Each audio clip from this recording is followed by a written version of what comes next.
page 149, paragraph 63, page 152, paragraph 75, page 153, paragraph 78, page 154, paragraph 80, page 159, paragraph 92, page 160, paragraph 93 and 94, page 161, paragraph 95, page 161, paragraph 96, page 162, paragraph 98, 163, paragraph 94, 163, paragraph 99, 164, paragraph 101, and we rely particularly on page 164, paragraph 101 for the issue relating to the application of Section 8, subsection 4 of the Traditional Act.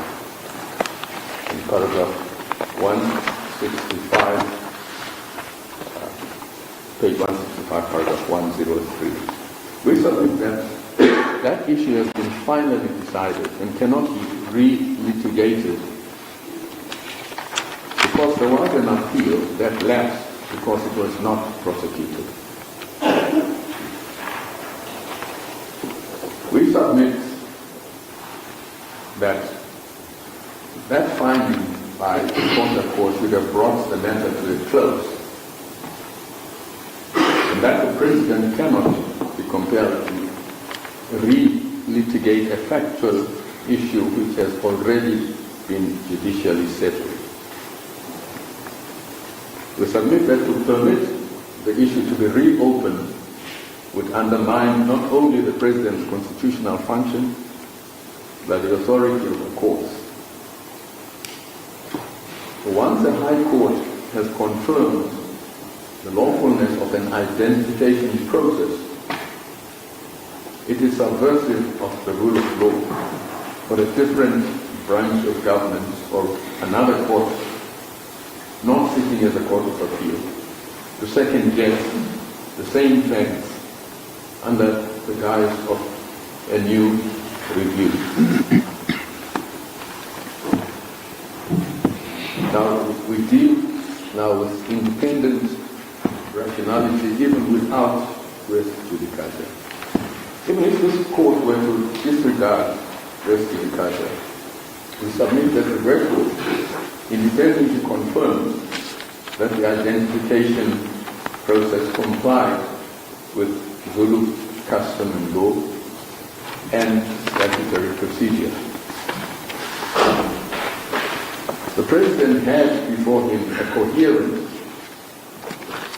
evidence-based identification process, which includes, among others, minutes of the royal family meetings of the 14th of May and 29th September 2021, where King Misuzulu was identified in accordance with custom.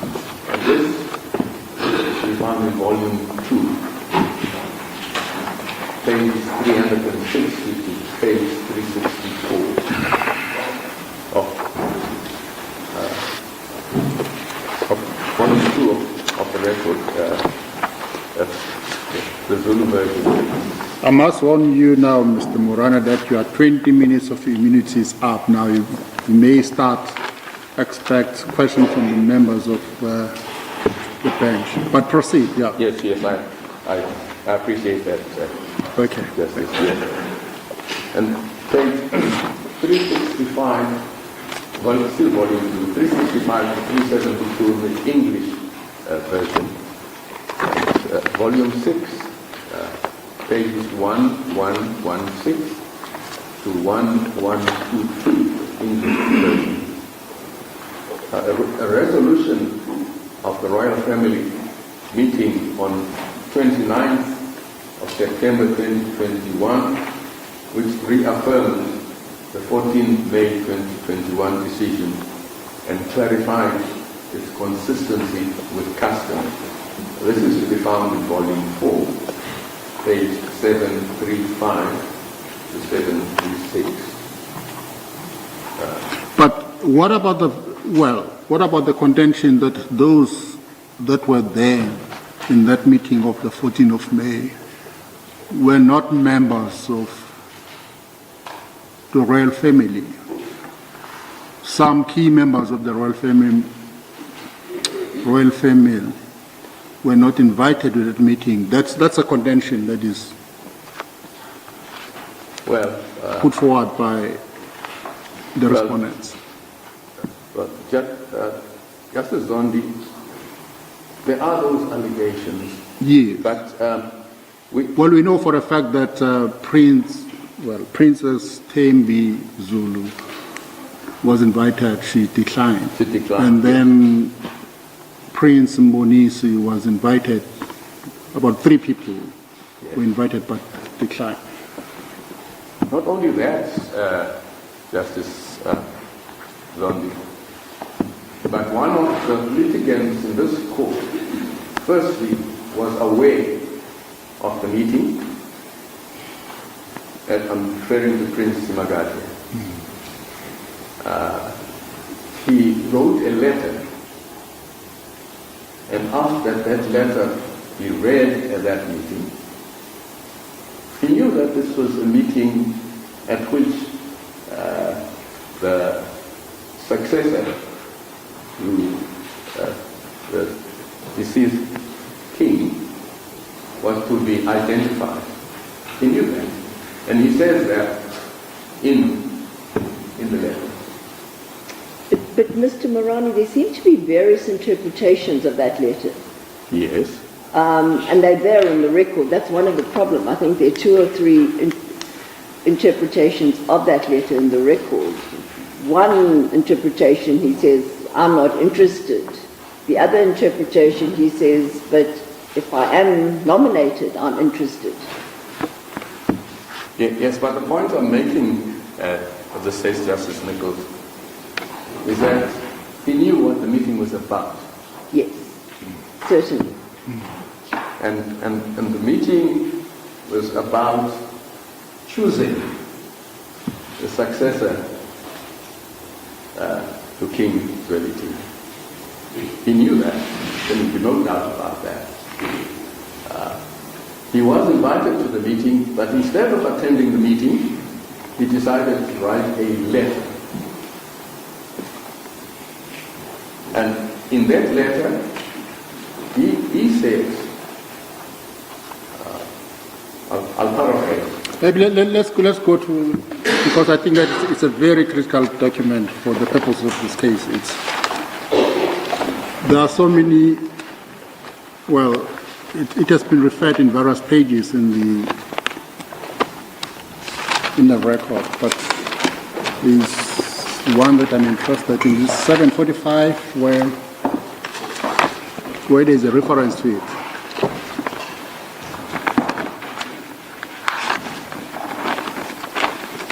Yes, it's in volume 4.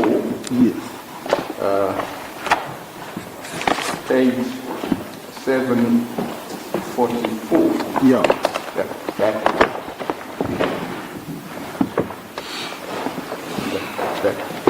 That is the original.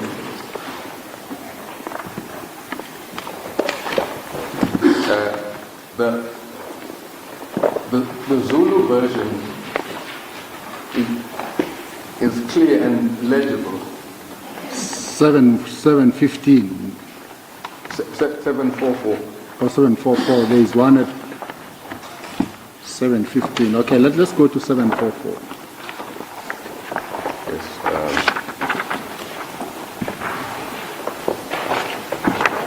Yes,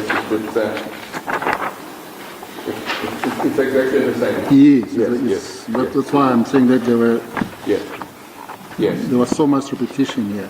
Yes. Okay. Yes. In this letter, he effectively says, well, but this is Zula Stoliko.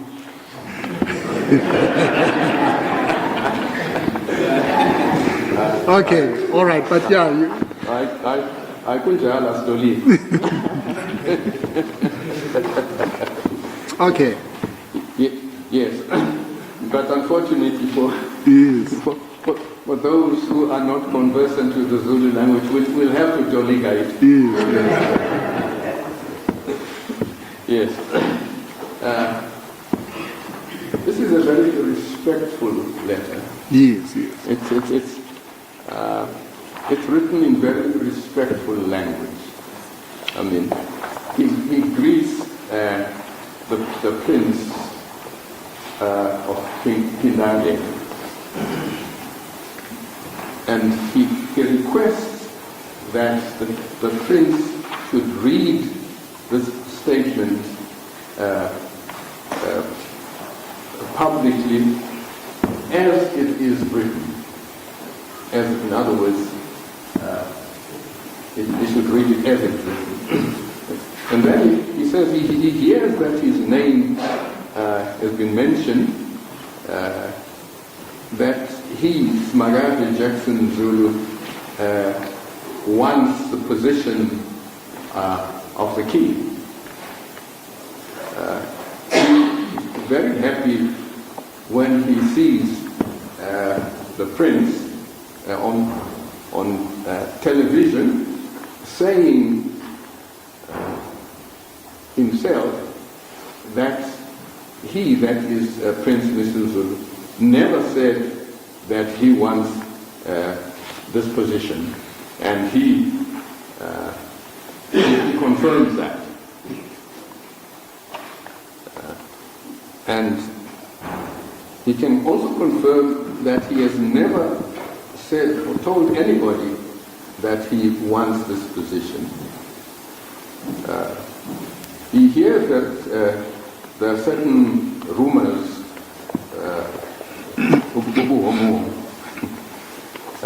which indicate that there are probably certain people who wish that position for him, but there's nothing he can do about that. He wants to make it clear that his aunt, Princess Zobu, we know that was Tembi, together with the Prince Wasekwezi, they warned or advised us, being the children of the king, that if the monarch or the king or the great wife raises or mentions the name of any one of them, the one who has been so identified should accept.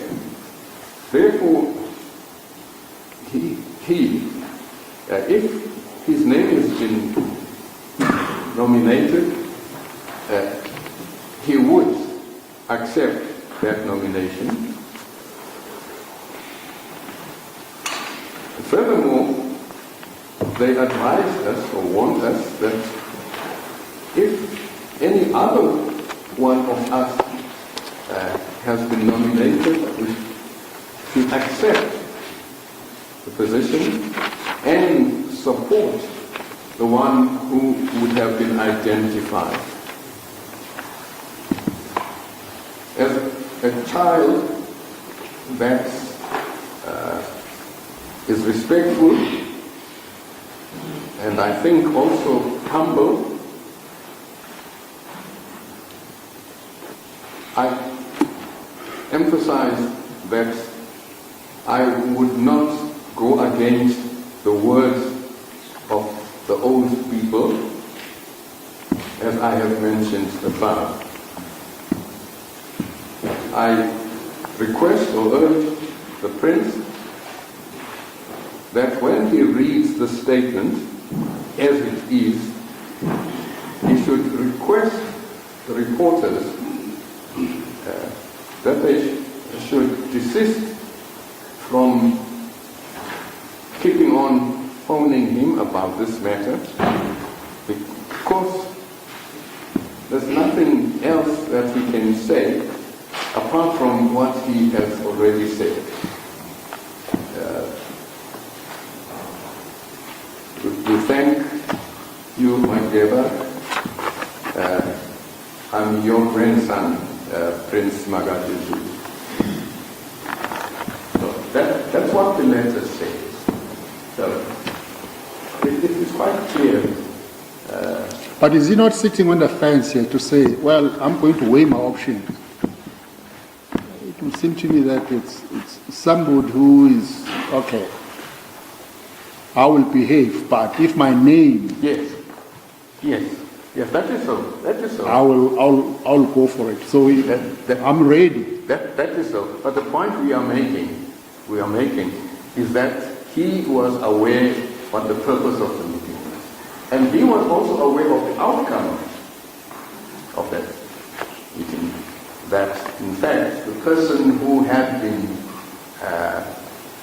chosen is, at the time, Prince Misuzulu. And in terms of his letter, he was expected to support that. Mr. Morani, there's another interpretation of this letter on page 2826, which has slightly different nuances. Now, ngiyakwazi ukukhuluma isiZulu kodwa angikwazi ukufunda. So I don't know. I don't know which one to follow. Justice Nichols, you say this was at page 2826. Okay. Bear with me.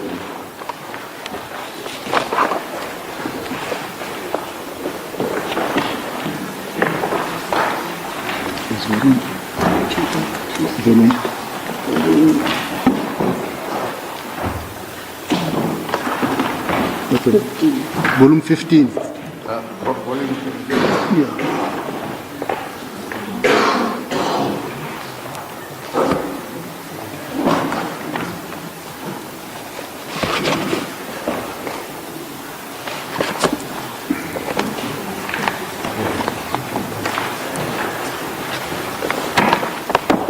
Look, like the other letter, it's somewhat ambiguous.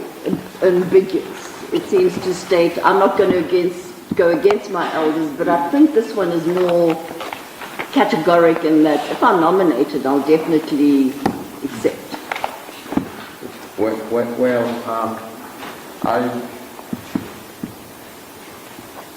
But it is a different translation from the one that is available on 745.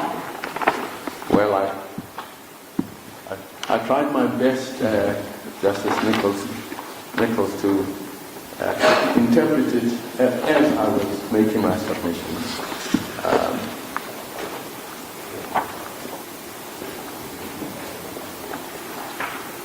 In any event,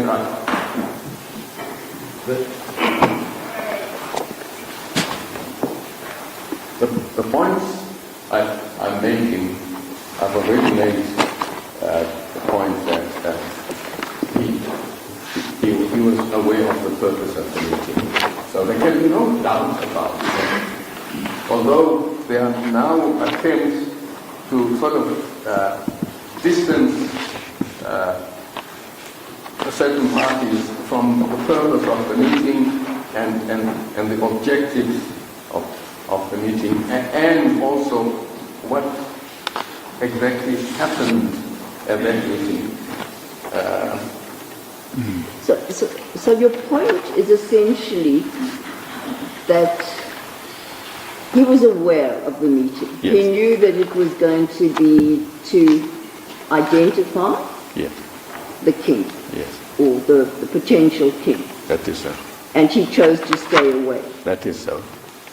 Not only stay away, but also say that whoever is chosen, our elders have told us to support that person.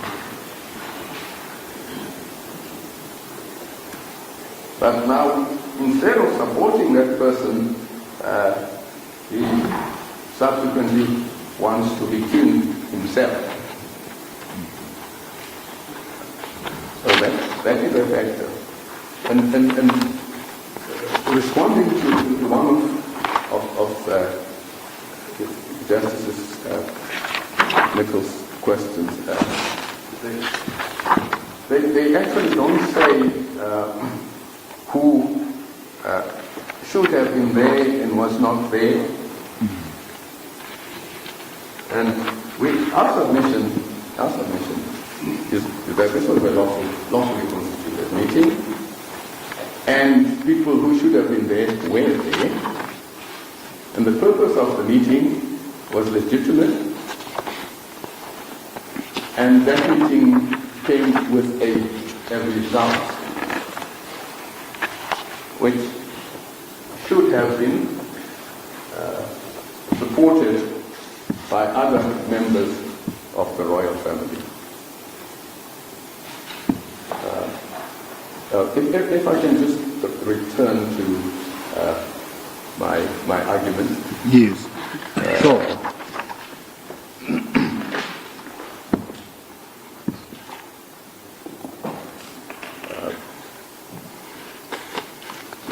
We submit that the attendance registers of both meetings demonstrated that the gatherings were broadly representative of the Zulu royal family. And there was a signed confirmation from Prince Buthelezi, and this appears in volume 3. Sorry to disturb you, Mr. Murari.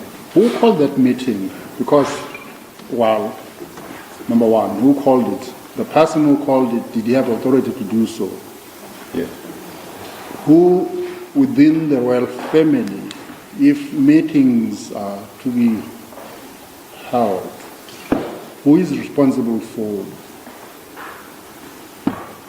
calling the meeting? Because I'm not sure if there is a particular individual that had been identified that if we are going to have a meeting, yes, so and so is responsible for doing that, and we are not going to attend any meeting that is called by somebody else other than the person that we have identified. Yes, but I know Princess Terry at some stage, in declining to attend, said she was not going to attend meetings in kitchens or something to that effect. But our submission is that since time immemorial, meetings of the royal family were called by Prince Mangosuthu Buthelezi. And he was entitled to that. And that's another finding by Justice Madondo. So he was calling that meeting in his capacity as the Prime Minister, the traditional Prime Minister, and in his capacity as the Prince, because he's part of the family. Yes. And not only that, but as a precedent, he had been calling such meetings in the past. And we have been involved with the family for 6 decades. That is correct. At volume 19, page 3792, the answering affidavit of Prince Buthelezi to Prince Mboni's application in the High Court. The heading is, I call meetings of the Zulu Royal House. And paragraph 54, in terms of Zulu customs and traditions, the role of the Prime Minister Undunangulu of the Zulu nation from time immemorial has always been to convene meetings of the royal family to discuss matters pertaining to the royal house, royal family, usually on the instruction of the reigning king. And in the absence of any such king, I'm entitled to call such meetings of my own accord, as and when the need arises. During my tenure as Prime Minister, there has never been an instance in which a meeting of the royal family has been called by any person other than me, either doing so on my own accord or instructions of the reigning king. Mr. Morani, was there not some debate about this affidavit being struck out because it was unsigned? If you could just tell me exactly what the status of this affidavit is at present. Well,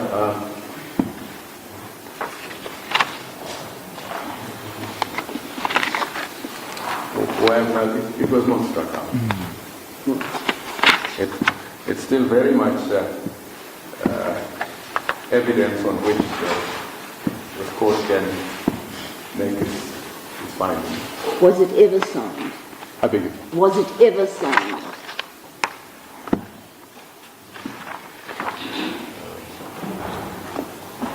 Well, It doesn't seem so. well, in any event, it's in Justice Madondo's judgment. He confirms this. It confirms what? I beg you. I didn't hear you. I'm sorry. Justice Madondo's judgment, he confirms? This very fact which appears that I've been reading, in other words, that Prince Mangosuthu Buthelezi was the Lunangulu and he always calls such meetings. We've got independent confirmation of that.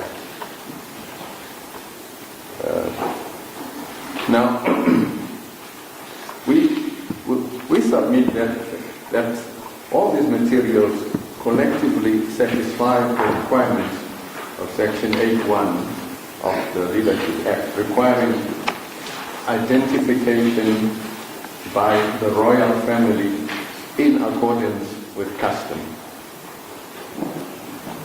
And also Section 8, subsection 3A of the Leadership Act, authorizing the President to act on such an identification.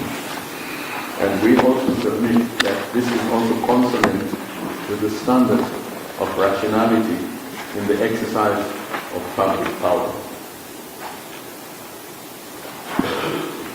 We submit that on this independent basis, therefore, the President's recognition decision is legally unassailable. We further submit that it's worth stressing that the President's decision was not made hastily or on partial information. He has before him not only the record of the royal family's decision, but also the Premier's written confirmation that the royal family had met and reached consensus alongside dissenting views.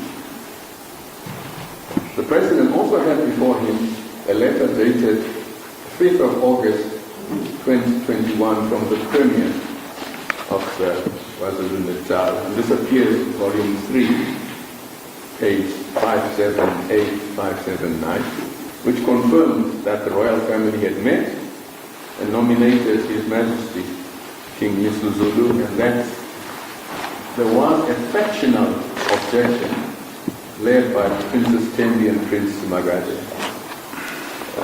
This letter was referred to in the Minister's letter to the President dated 16 March 2022, and this appears in volume 13, page 2568-2572. Yeah. Would that letter, Mr. Morani, constitute consultation as set out in the Act?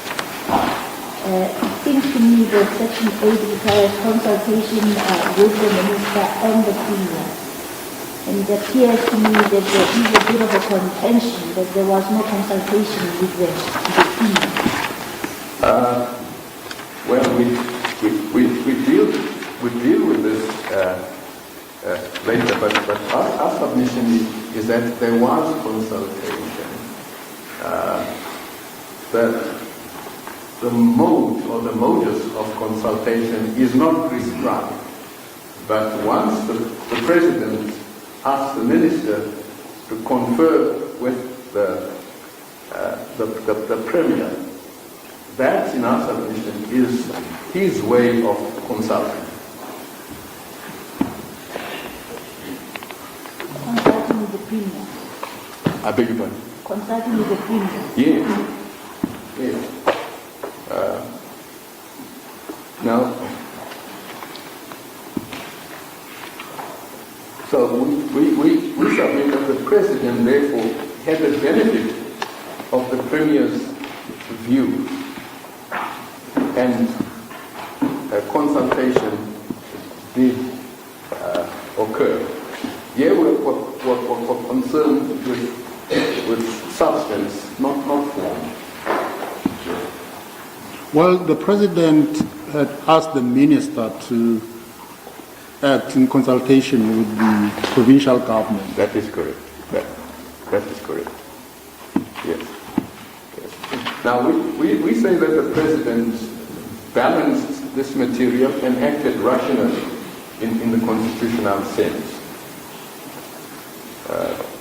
Now, in relation to res judicata, Prince Magate contends that he was neither cited nor served or heard in the application brought by Prince Bonisi before Justice Madonna. I'm sorry to interrupt you. Before you deal with res judicata issue, let's deal with the identification. Prince Magate, well, he says that he was identified at the meeting that was held on the 5th of May. You remember the meeting on the 5th of May? Yes, that was, we believe. Yes, now Prince Mboni, yes. Well, Prince Mboni attended that meeting. Yes. The meeting of the 5th of May. But Prince Mboni denies that Prince Magate was identified. What do you make of that? Well, firstly, we submit that was a clandestine meeting. It was not a properly constituted meeting. And secondly, whether or not Prince Magate was identified, there is a letter dated 11th of May.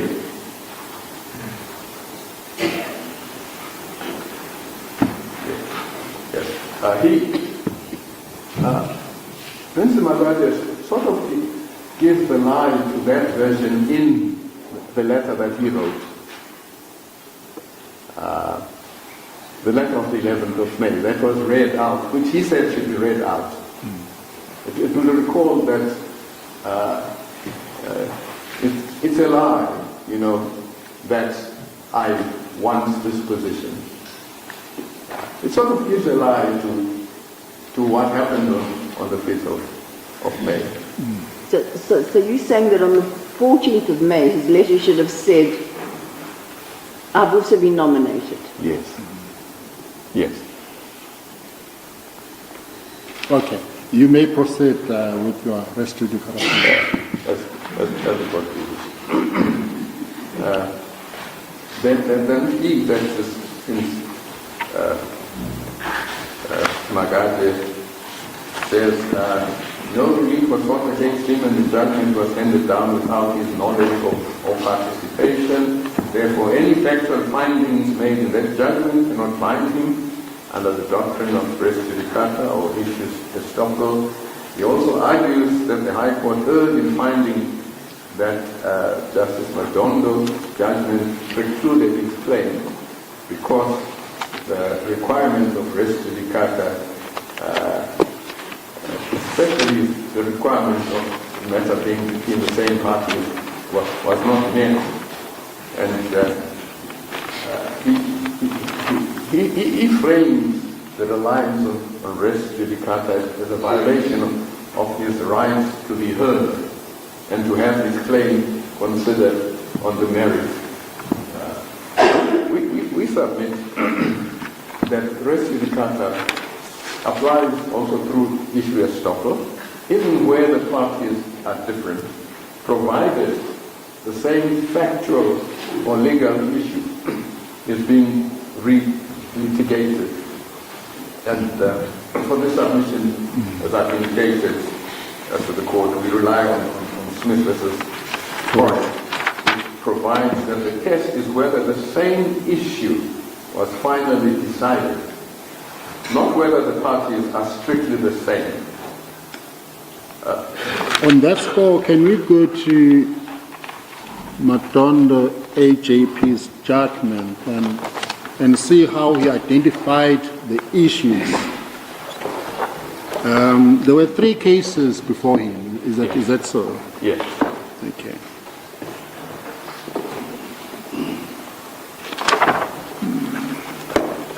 Which particular paragraph, Justice? I just want to, you're right. We have already referred to his judgment at page 127 of the record.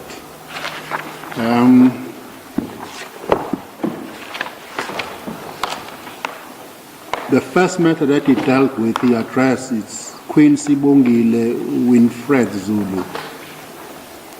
And then, that is paragraph, it's 128 of the record, volume 1, 128. Paragraph 120. Yes. Then he identifies the issue. Paragraph 128? Page 128. Page 1, yes. He started with the matter between Queen Sibongile Winfred Zulu and Queen Bushemate versus Queen Bushemate. Yes. All right. Then he identifies the issues at page 135, paragraph 23, 135. Yes. So it will seem to me that it was not necessary for him to deal with the identification issue in order to arrive at a decision relating to the matter between Queen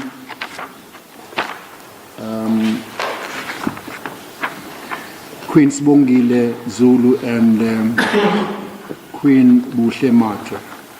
So he doesn't say the issue here. It's about it's whether Prince Misuzulu was correctly identified. Let's go to, and then it deals with the second matter at page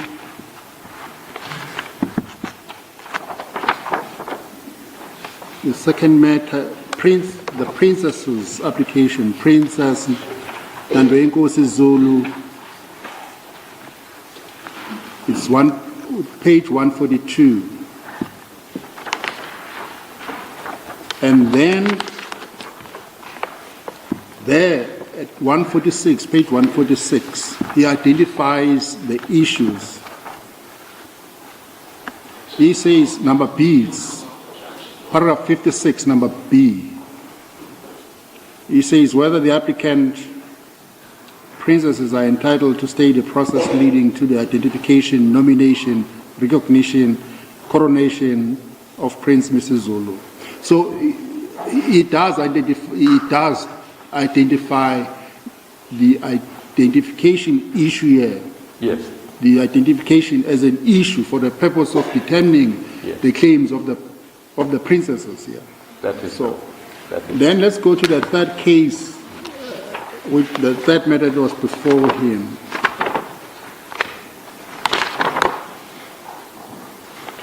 The third matter that was before him, it's a matter between Prince Mbonisi Begitamba Zulu and Prince Misuzulu. Yes. Okay, that's a third case. That is so. Then let's go to page 153, where he identifies the issues. Paragraph 78, he identifies the issues. Number C, he says the issues whether Prince Misuzulu was legitimately and appropriately identified and nominated as the successor to the late Isilo. Yes. So at least in two of the matters that were before him, Yes. the issue of identification was squarely before him, and he had to decide that issue in order to arrive at his conclusion. Absolutely. Okay. Absolutely. Yes. So to that extent, one may argue that it was not necessary for a subsequent court to revisit the issue because it's an issue that was addressed by Madondo AJAP Yes. in two of the matters that were before him. That is so. That is so. But what about the fact that Prince Magadi says, well, I was not part of the proceedings in those matters? Well, he might not have been part, but he signed a confirmatory affidavit. I was looking for that confirmatory affidavit. Did he sign a confirmatory affidavit? Yes. Because that is what Judge Davis said in his judgment, that he had signed, but there was no reference to the relevant page.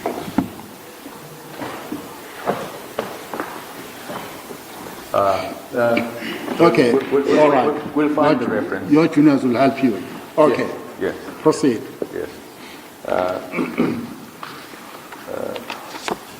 Mr. Morani, the difficulty I have with Judge Davis's judgment is at paragraph 36, he states, I therefore find that the plea of res judicata raised on behalf of the respondents is good and it's not open for this court to overturn the judgment of Madondo AJP.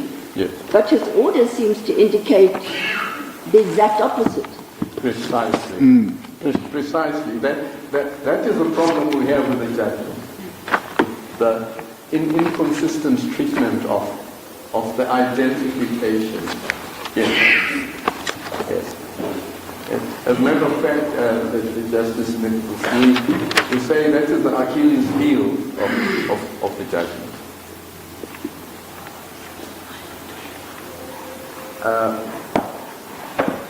With regards to the issue that was raised as to whether or not Prince Smagate signed a confirmatory affidavit. Volume 20, page 3871. 3871. Yes. Yes. Yeah. He says the later male and gives his identity number, and I'm related to the late His Majesty, and as such, the beneficiary to his last will and testament, which is the subject matter in this application, and of a member of the royal family. I've read the founding affidavit, etc., and I've seen the report of their writing experts,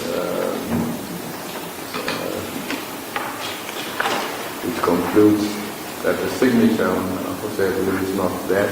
I fully support the relief sought in Part A of the Notice of Admission as amended. To that end, I consent to the order's break. So he did sign a contract. So what page are you reading from, Mr. Morani? I beg 3871. Okay. Yes. Yes. 3871. Yes. Yes.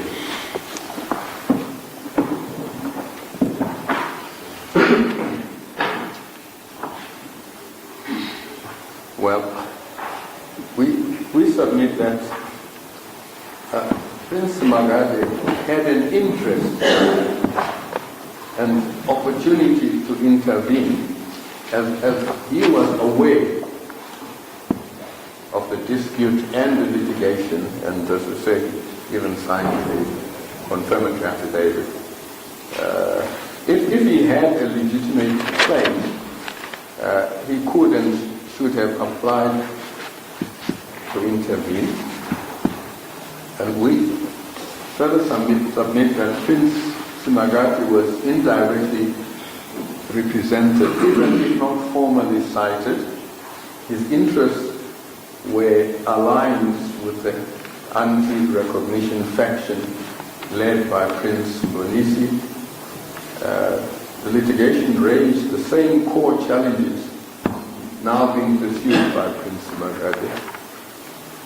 And the finding on the lawfulness of the identification process, we submit, was central to the disposition of the interim regime. It's not merely academic. Well, regardless of whether Prince Simagati views the judgment as binding, the President was entitled to rely on the judgment as binding and enforce. We refer in this regard to matter of Coty versus the register, to the effect that decisions not under appeal or interdict are operative and they may be acted upon. It is also true that the Constitutional Court in Malawi has recognized that the res judicata principle can be relaxed in circumstances where the relaxation of the principle may be done, in rare and exceptional circumstances where there is no alternative effective remedy. However, we submit that Simagati was not without a remedy. He has told the court that the rescission did not apply. And if Prince Simagati believed that the judgment of Justice Madondo was handed down in error or without procedural fairness, he could have sought a rescission under Rule 42.1 or common law rescission principles. He did not pursue this route, and he cannot bypass that by launching a collateral review. And well, Mr. Morana, could he have challenged that? Well, could he have been able to seek rescission under Rule 42 in view of the fact that he was not a party to the judgment?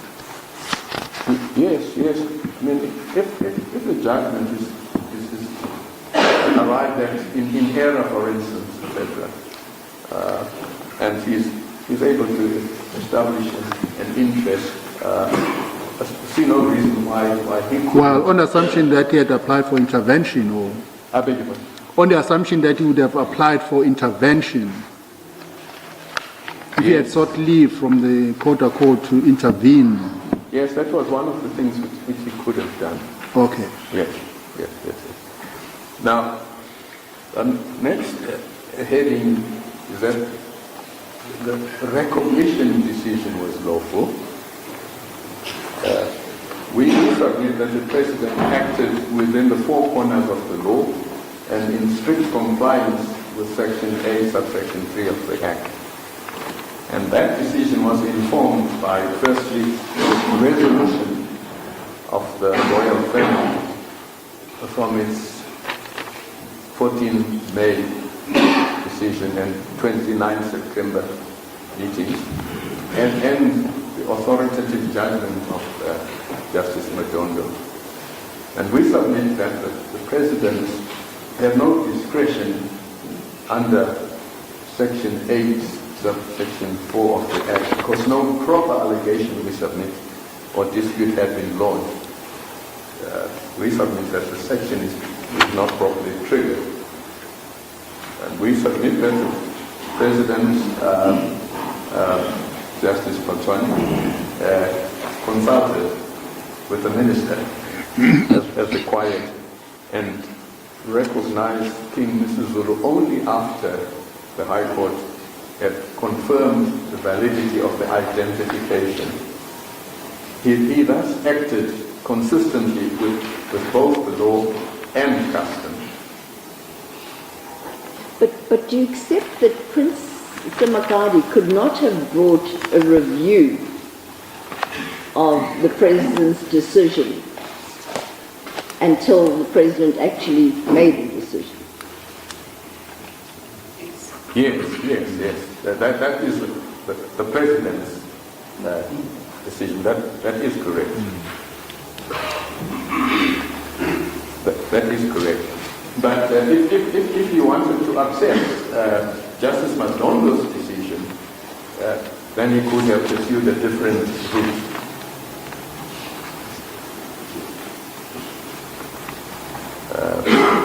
Now, we submitted... Can we just go to, I think that we need to interrogate Section 8.4 of the Leadership Act, which imposes an obligation on the President that if there is evidence or an allegation that the identification of a person as a king was not done in terms of the customary law and custom, then he must. Yes. Okay. We are not under Section 59 here. No. Dealing with a dispute where evidence must be produced. Yes. But it's an allegation here. What kind of an allegation would be sufficient for the President, will be sufficient to enable the President to refer the issue for investigation? Well, firstly, Justice Zondi, it has to be a bona fide allegation, and there has to be evidence. Well, in other words, it should be a frivolous. Princess Thembi Ndlovu's letter of the 3rd of June 2021, which addressed to the President, and she explained in great detail what had happened. Yes. That is so, Justice Zondi. And Justice Madondo actually deals comprehensively, we submit, with that particular objection or complaint. And this is in paragraph 101 of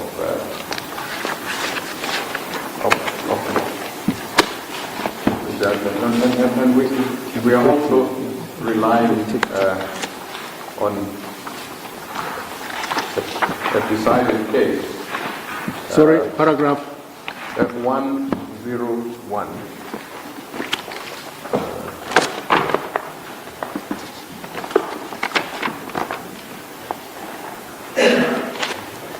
Yes.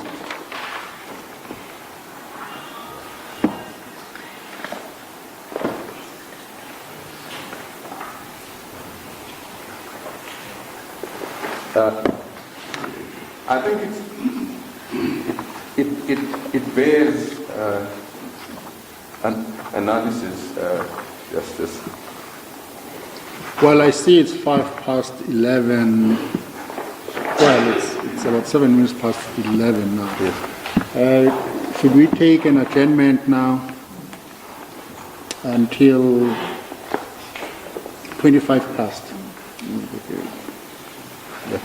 The court will adjourn until 25 past 11. Thank you. Let's go.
Princess Thembindlovu lacked the necessary allegation that Prince Misuzulu, who was identified by the royal family, had not been identified in accordance with Zulu customary law and traditions, and that Prince Magate has a better right or entitlement to succeed to the throne. More so, it is common cause that Prince Magate declined the nomination. As a result, he is not a contender. Even if he purported to accept the nomination, he could not have legitimately been identified, as he does not qualify in terms of Zulu customary law and customs. Prince Magate's purported identification was accordingly doomed. The applicant has therefore failed to make out the case that there is a dispute about the successor to the throne on the basis of which the President or the Premier may investigate or refer the matter back to the Zulu royal family for consideration and resolution. And this is what the President relies on. Now,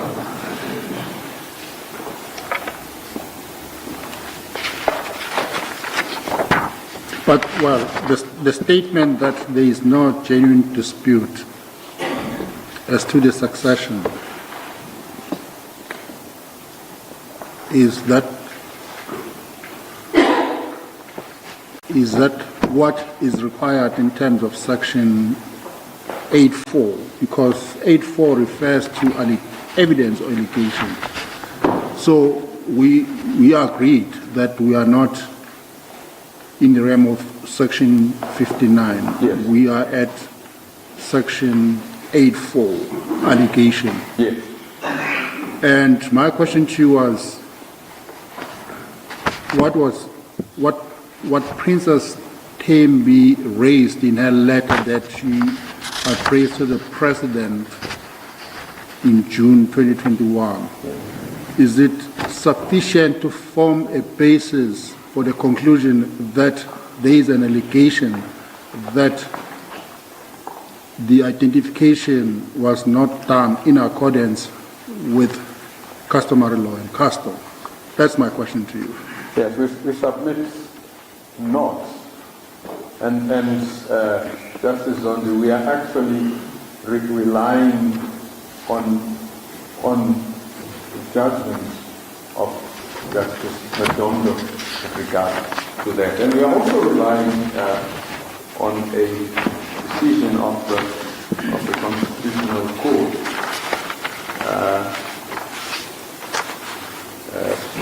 It's the case of Chief Abetendi Rachibumo Rambuda and others.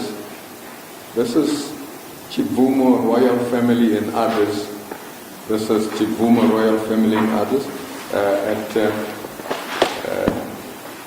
2024 ZACC 15, which held that the Premier in that matter had to satisfy himself that the evidence or an allegation of non-compliance with customary law in the identification of the person before was not frivolously advanced before referring the dispute to the relevant bodies in terms of the Limpopo Traditional Leadership Act, which we submit echoes the act with which we are dealing here. But that act doesn't, the wording of that act doesn't say he may, the Premier may, as opposed to must. I think that it does make a huge difference, the use of must and may. But with respect, Justice Zondi, it doesn't alter the principle that it should not be a frivolous allegation. It should be a bona fide allegation, and it should also refer to the identification in terms of customary law. To that extent, we submit that case is authority in this case also. So let me see if I understand your submission, Mr. Morano. Your submission is that Princess Thembi's letter in which she catalogued a number of irregularities. Those allegations were frivolous, to use your language. I'm not sure. If my understanding of your submission is correct. Well, we say that they were not directed at the question as to whether the identification was in terms of custom and customary law. That's a critical and crucial aspect of it. I mean, a person can conjure up a dispute based on the fact that the person identified as the king to be does not fit the bill in terms of let's say morality or some other factor which is not aligned to customary law.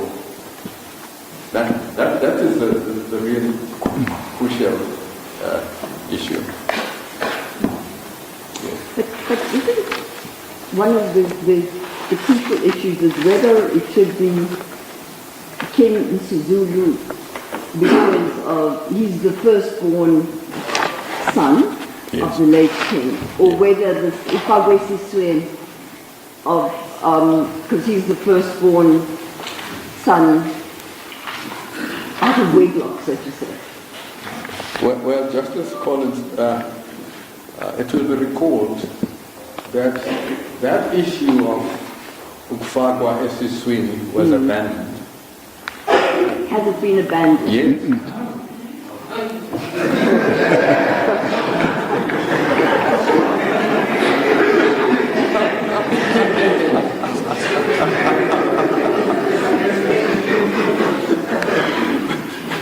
Well, I think that Mr. Moran is still a live issue because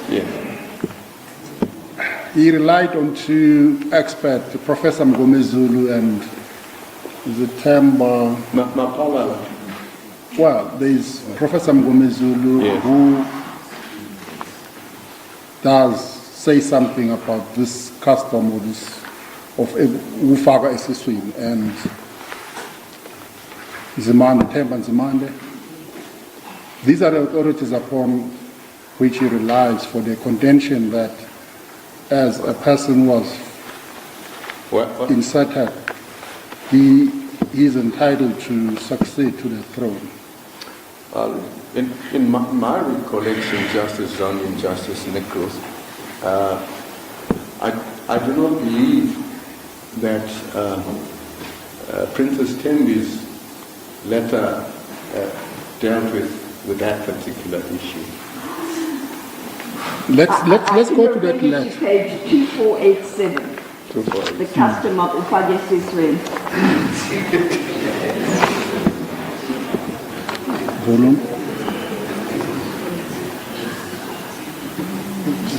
Volume 13.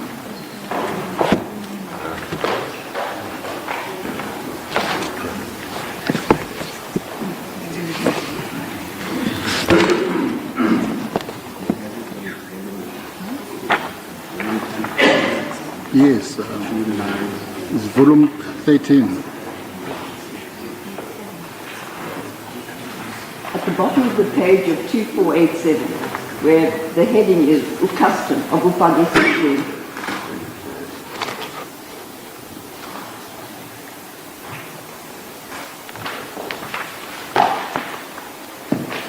Yes, well, I can put it no higher than that. We are, the President was relying on the judgment of Justice Madondo on this issue relating to aid. Yeah, and that is paragraph 98 in particular.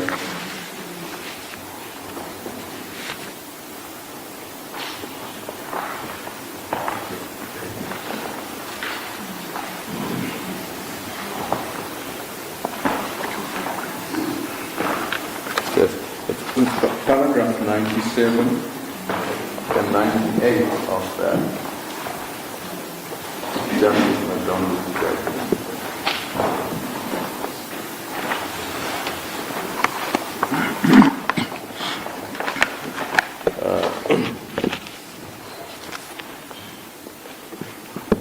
Yes.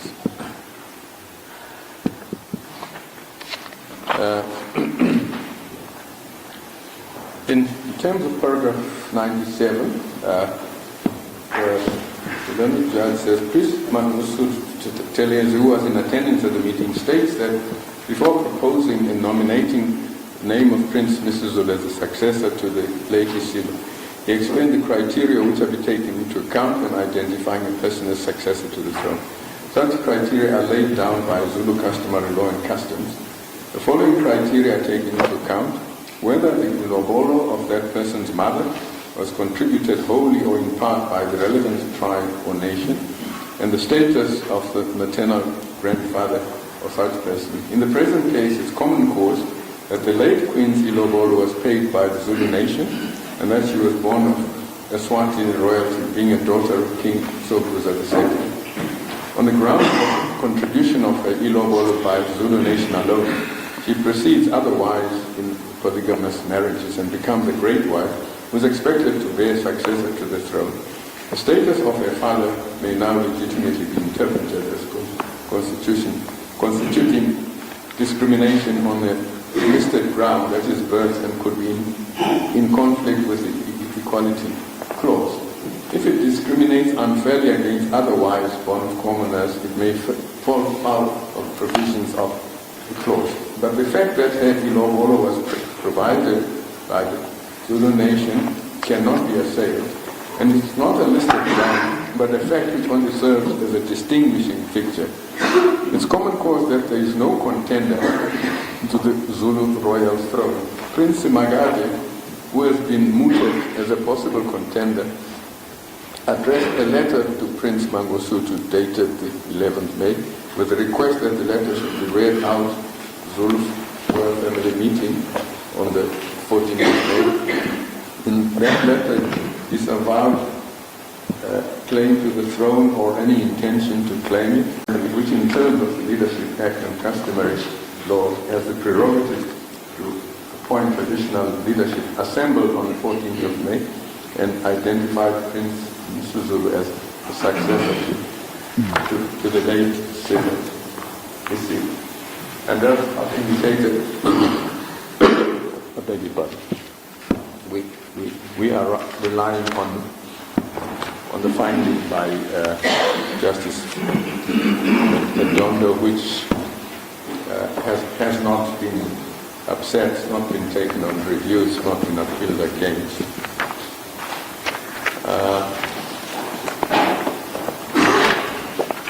Now, as far as the remedy is concerned, we submit that remittal was legally inappropriate.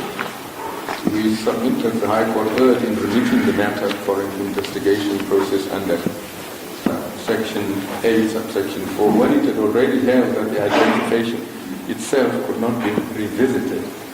This is internally inconsistent and contrary to principles of finality in litigation. That contradiction in the High Court's reasoning is stark. It accepted that the identification could not be revisited due to res judicata, but then remitted the matter for further investigation steps to assess the very same identification. I think Justice Nichols raised that issue. That is an internal incoherence that undermines finality, certainty, and the logic of administrative remedies. There was thus no basis to order the remittal, as that was the end of the inquiry, as the list between the parties is no longer alive. Then we refer to the case of Fusion Properties. This is Stellenbosch Municipality, 2010 Zaska 74. This court emphasized that remedies must be tied to a legal entitlement, not a grievance. And in Mulaus versus S, 2015 ZACC, Constitutional Court warned against exceptionalism in overriding res judicata without clear injustice. None arises here, we submit. There is nothing in this record to signal that rare and exceptional circumstances exist, and that there is no alternative effective remedy to justify the relaxation of the res judicata principle. The case has been heard, decided, and relied upon. Finality must prevail. Then we also refer to the case of the Guinyana Minerals, 2011, Volume 4, SA 113, Constitutional Court. There the court stressed that remedy must be just and equitable in light of the facts. A remittal based on a non-existent dispute is neither just nor equitable. This is not a case that turns on factual ambiguity. The facts are known, tested in court, and acted upon. The President exercises judgment in the face of contestation, not confusion. And to second guess his decision now is to invite uncertainty into a space that requires finality. The remittal relief sought by Prince Magade, under 81C1 of Paja, requiring the President to initiate fresh procedures is tantamount to judicial supervision over a discretionary executive function. The Constitutional Court has consistently held that such remedies are to be used sparingly and only in cases of manifest injustice, and we submit that this is not such a case. Now, our conclusion, we respectfully submit that the recognition decision of the President was lawful, rational, and in full compliance with the Act, that there was no duty to initiate an investigation under Section 8, subsection 4, and the High Court's order setting aside the recognition decision we submit should be reversed, and we ask that that should be upheld, and that the recognition decision be reinstated, that the review application dismissed with cost, including the cost of 3 counsel. Please, the court, those are our submissions. Cost of 3 counsel. 3 counsel. 3. Yes. Those are our submissions. Well, that case, as far as the cost liability issue is concerned, will it not be guided by Biowatch principle? You appear on behalf of the government ministers. Yes. And the president, sorry. Yes. we would submit, Justice Zondi, that not in this case. Yes. Here we are dealing basically with contestants who, particularly one who would be king. Prince Magade, in a nutshell, says that he ought to be king. Prince Mbonisi, on the other hand, says that the king should be Prince Buzabazi.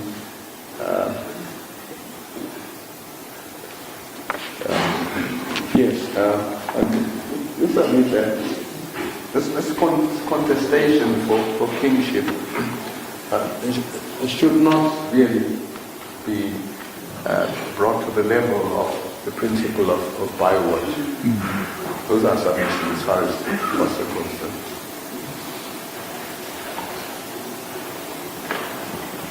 There's just one aspect that I just want you to address us on. It would seem to me, on reading Madonna AJP's judgment, let's go to paragraph 91. He did not exclude the possibility of attacking the identification once a recognition decision has been taken. Just look at what he says in paragraph 91 and as well as in paragraph 102 of his judgment.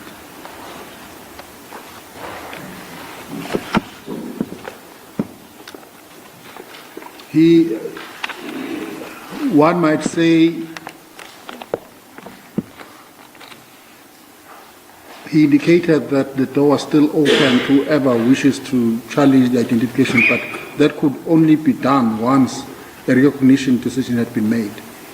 I'm not sure if my understanding of those relevant paragraphs are correct.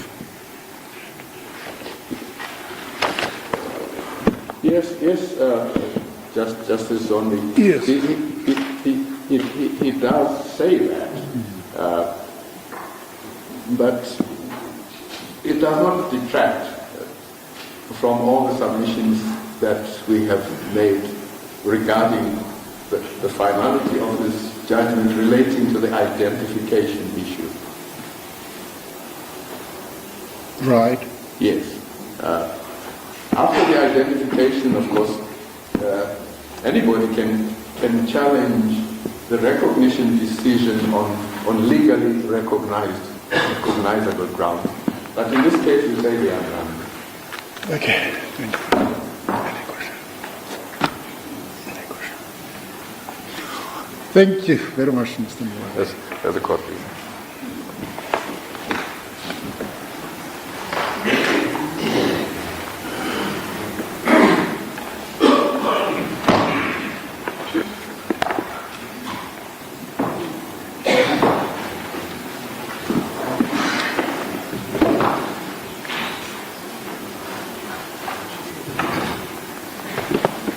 Yes, Mr. Ngwek, the platform is yours.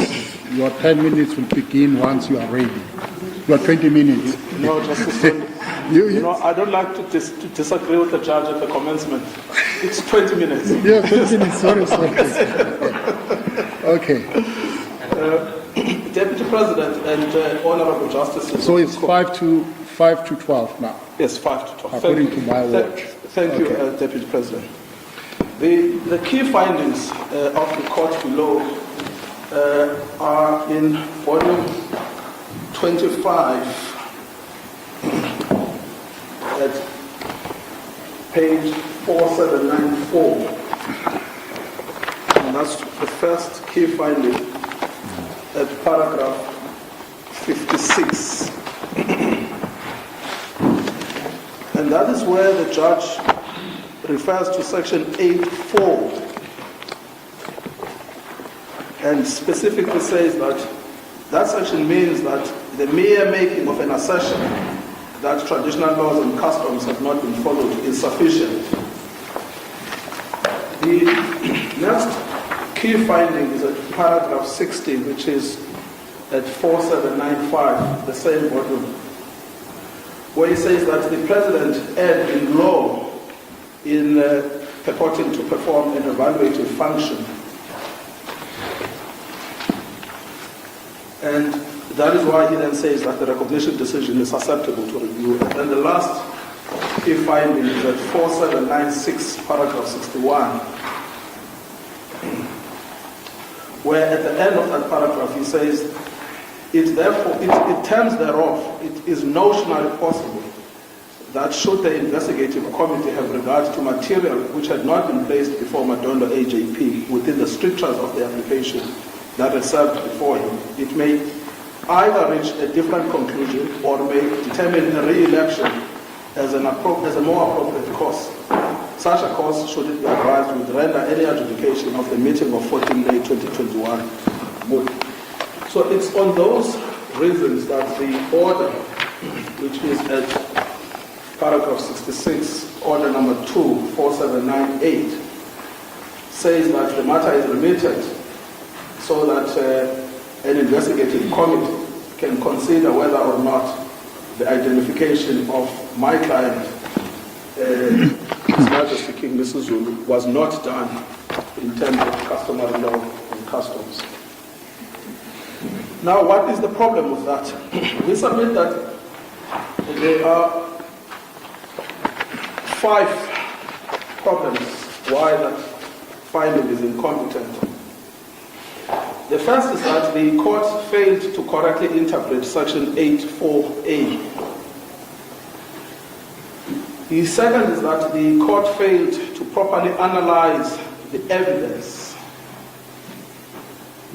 The third is that the judgment, especially the order at paragraph 66.2, contains a glaring internal contradiction. Justice Nichols has already pointed out to the contradiction with paragraph 36, because paragraph 66 undoes paragraph 36. Now, a judge who gives an order that is internally contradictory, the order itself is irrational, it cannot be upheld on appeal. The fourth is that the judge failed to uphold and apply customary law when it was applicable. He actually did a secutus or a secular ruling. And the fifth is that the judge failed to apply the principle of issue estoppel, because he allowed both the issue of identification and recognition to be relitigated before him when it had been finally litigated before Judge McDonald. If I may then start with the first issue, which is the correct interpretation of section 8.4a. We don't have a problem with the judge's articulation of the principles of interpretation, which focus on text, context, and purpose. There he was correct. But to submit that where he went wrong was on the application of those principles. The text, just to remind the court of the relevant section, which is section 8.4a.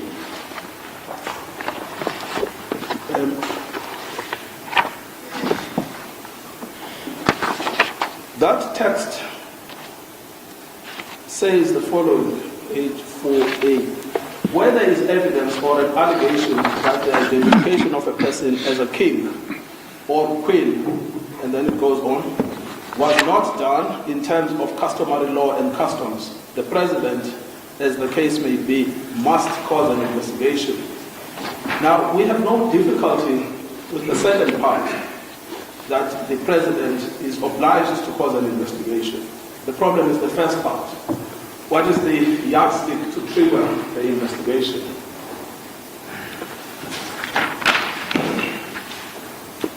So we say the first relevant indicator is that section 8.4a is concerned with customary law. Customary law has its source in the Constitution, particularly at section 211, subsection 1, subsection 2, and subsection 3.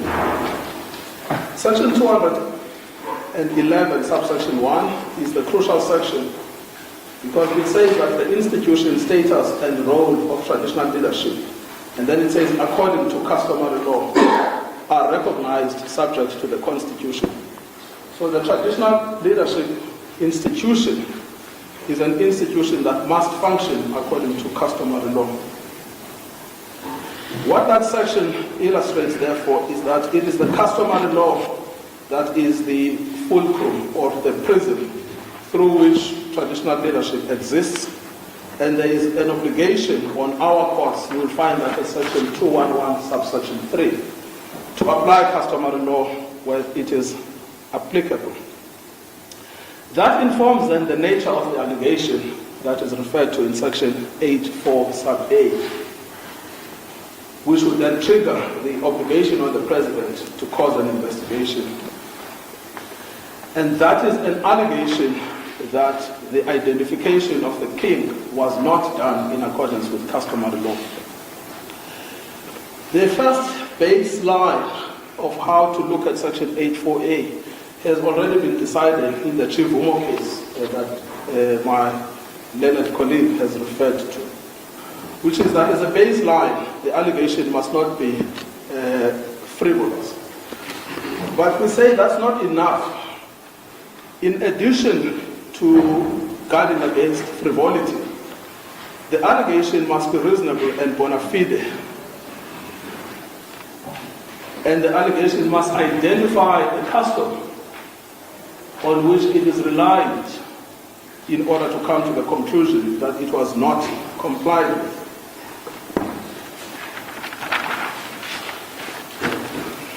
That structure, firstly, of ensuring that there is no frivolity, secondly, of ensuring that the custom is identified and the practice that did not comply with the custom is also identified, ensures two outcomes. Firstly, it prevents abuse, but also secondly, it gives effect to the centrality of customary law to the structure of traditional leadership. And so what this means is that, contrary to the finding of Davis J., it is not the mere assertion that is required by the Act, but it is an assertion that illustrates the nature of the custom and the respects in which it was not fulfilled. But also it is an allegation that is bona fide and reasonably made. And that would therefore require any court interpreting Section 84A to first identify the content of the custom. The custom is X. And secondly, to set out why it is alleged that the nomination or the identification has not been done in accordance with that custom.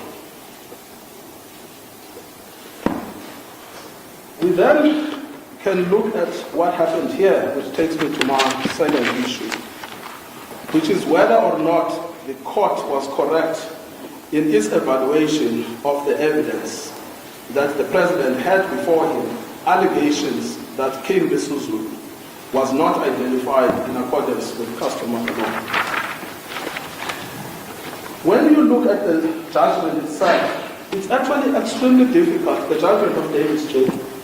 It's extremely difficult to work out which document is still relying upon to come to the conclusion that there was an allegation before the President that customary law was not followed.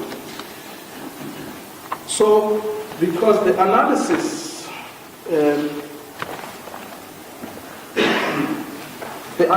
of the judge, this is in volume 25. So when you look at the analysis of the judge, it starts at 4787, and there is a heading, the recognition decision.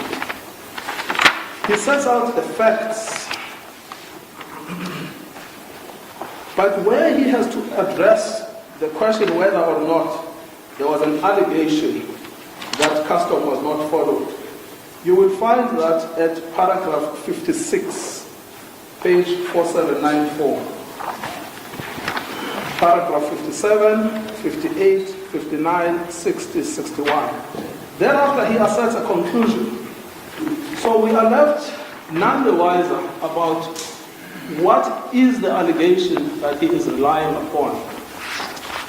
We then have to go back and say, well, maybe he is talking about his narration of the facts, but nowhere does he ever identify the allegation that was before the President and then assess that allegation by reference to the statute. So the best that we can do is going back to the judgment and trying to figure this out at page 4787, paragraph 39, where there is a reference to the letter of the 3rd of June 2021. And at page 4788, the judgment says, the President further considered in his affidavit that Princess Thembi had contended that King Misuzulu cannot be recognized, appointed, and be coronated in terms of the Constitution, customary law, and both the national and provincial legislation. That will find at 4788. And then paragraph 40, in his answer affidavit, the President also indicated that according to the Premier, it became clear during the process of nominations the royal family was divided on the final decision as to who should be the successor. And then at paragraph 42, there's a reference to the letter of the 9th of March 2022. That's the letter that comes from Prince Mboni's attorneys, Mabaso attorneys. So it seems, therefore, if we are to take a generous view of the judgment, that there are two documents that are said to constitute the evidentiary basis for Section 84A. Unfortunately, the second document, which is the letter from Mabaso attorneys, did not exist at the time of the judgment by Judge Madondo. But the letter from Princess Tembi has been dealt with by Judge Madondo at paragraph 101. And he is clear that that letter does not meet the threshold for a complaint that customary law was not followed in the identification of King Misuzulu. That letter itself is at volume 13, page 2468. So the first answer to the question whether there was an allegation is that it has been dealt with finally by Judge Madondo. But if we look at the letter itself at volume 13, page 2468,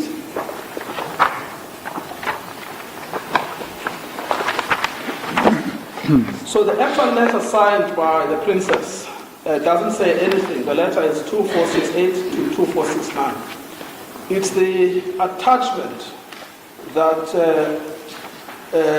refers to this alleged allegation.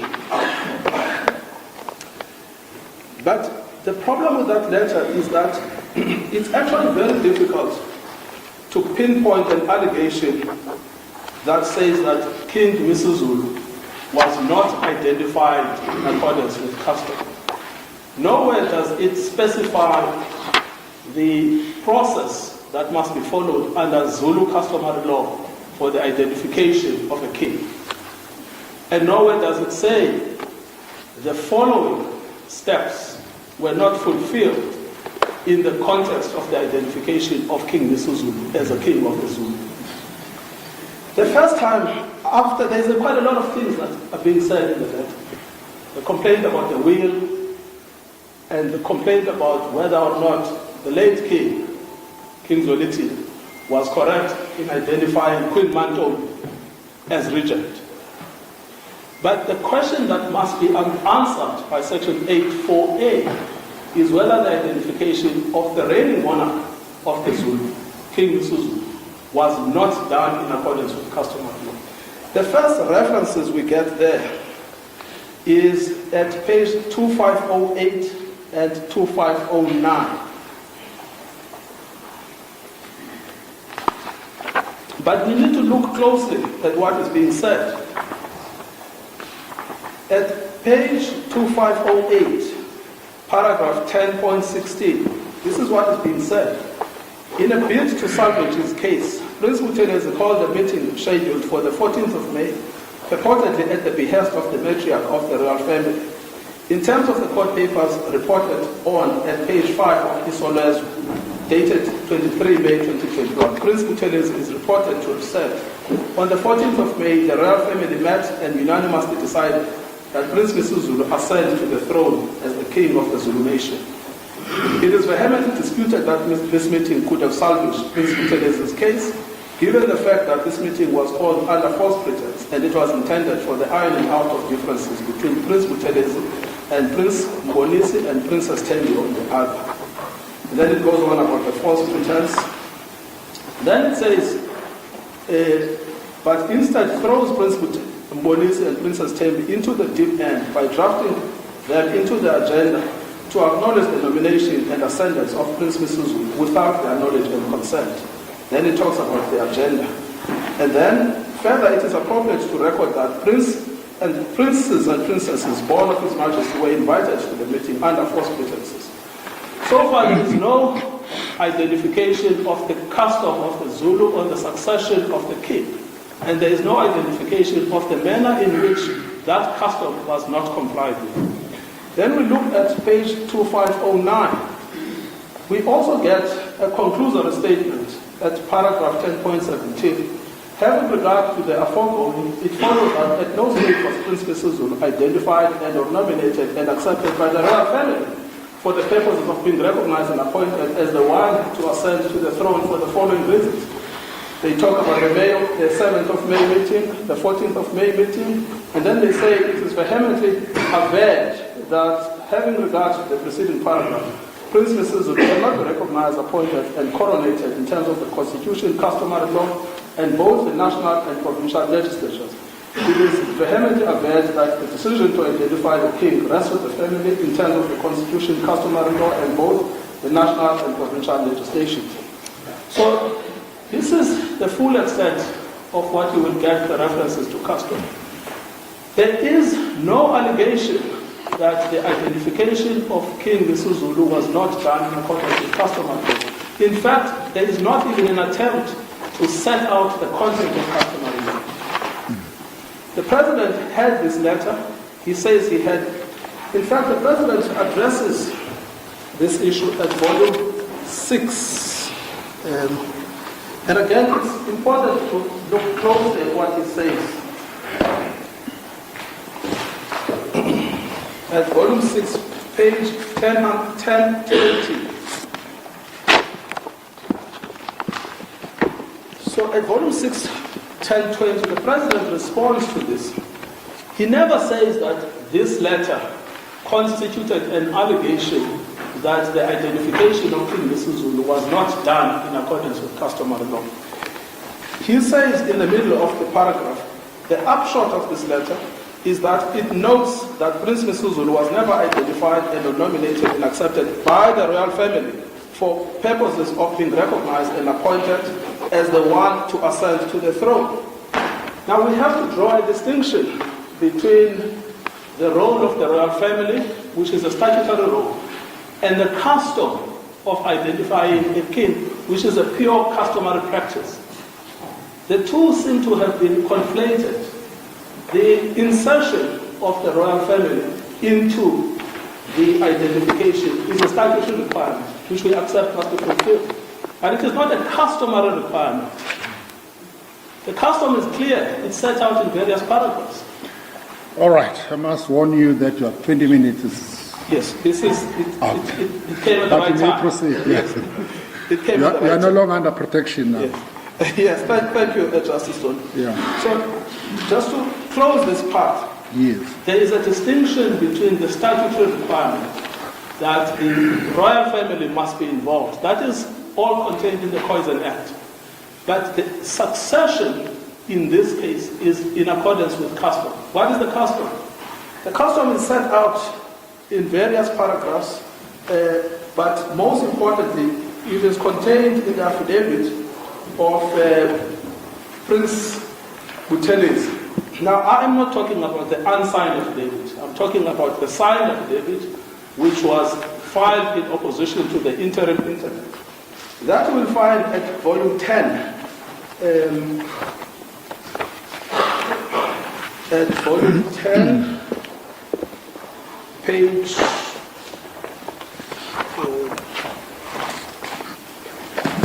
So the affidavit starts at page 1095. But he then sets out what the custom is.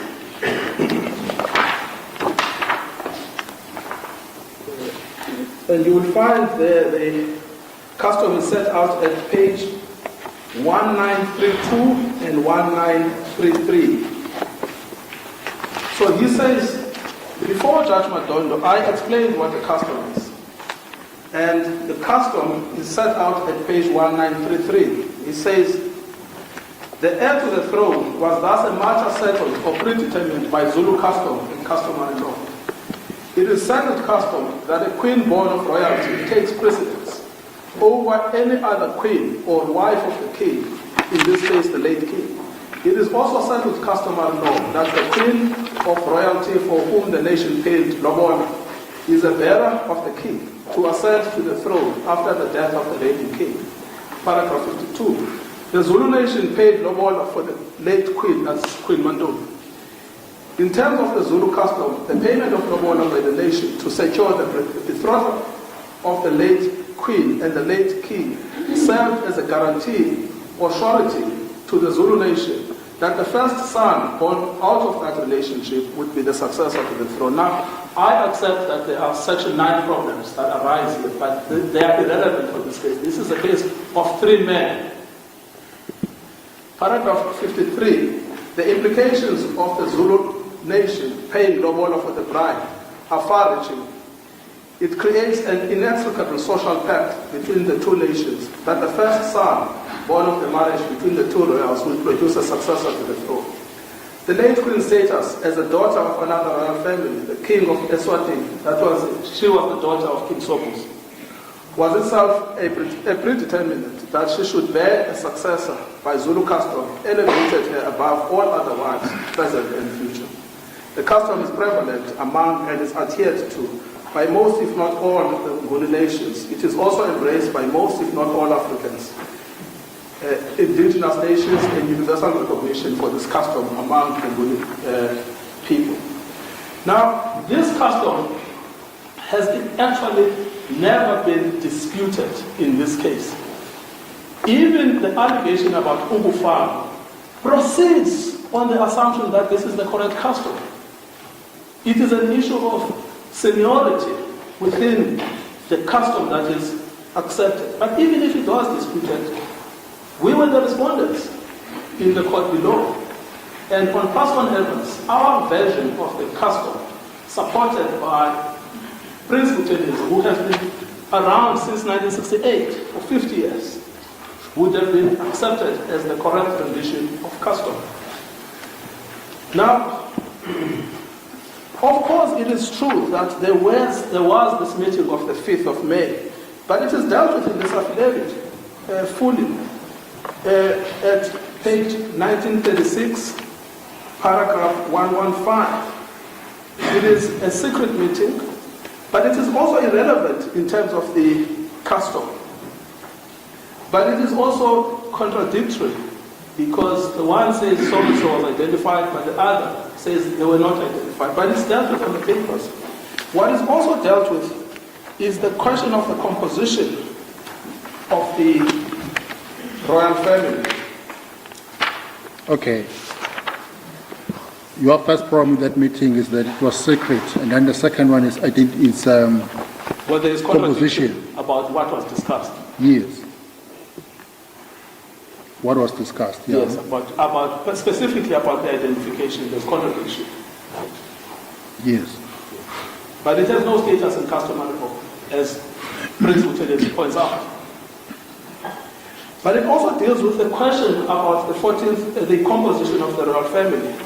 That you will find at 1923, from paragraph 71, right up to paragraph 88.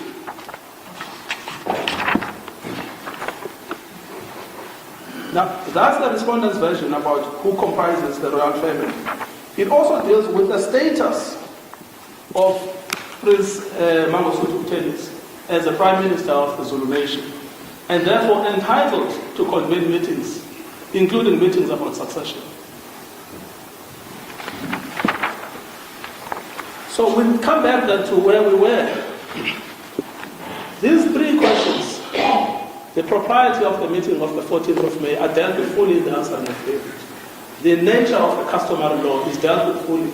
The meeting of the 5th of May 2021 is also dealt with fully in the answer and affidavit.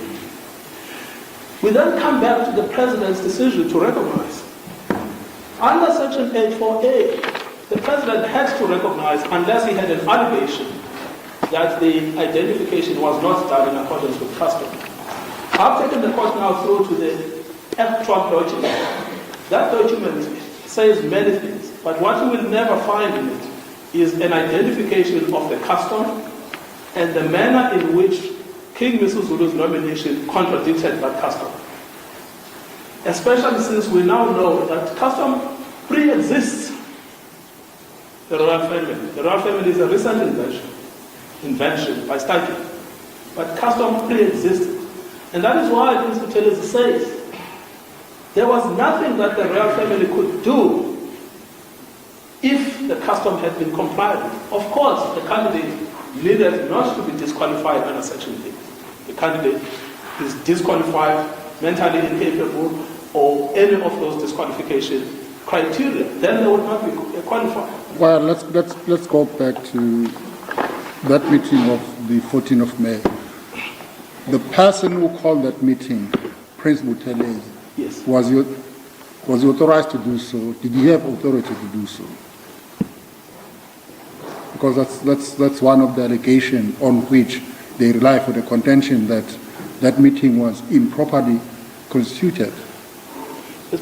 But even if... And sorry. My next question is, do we have an established practice in terms of which the meetings are called within the royal family?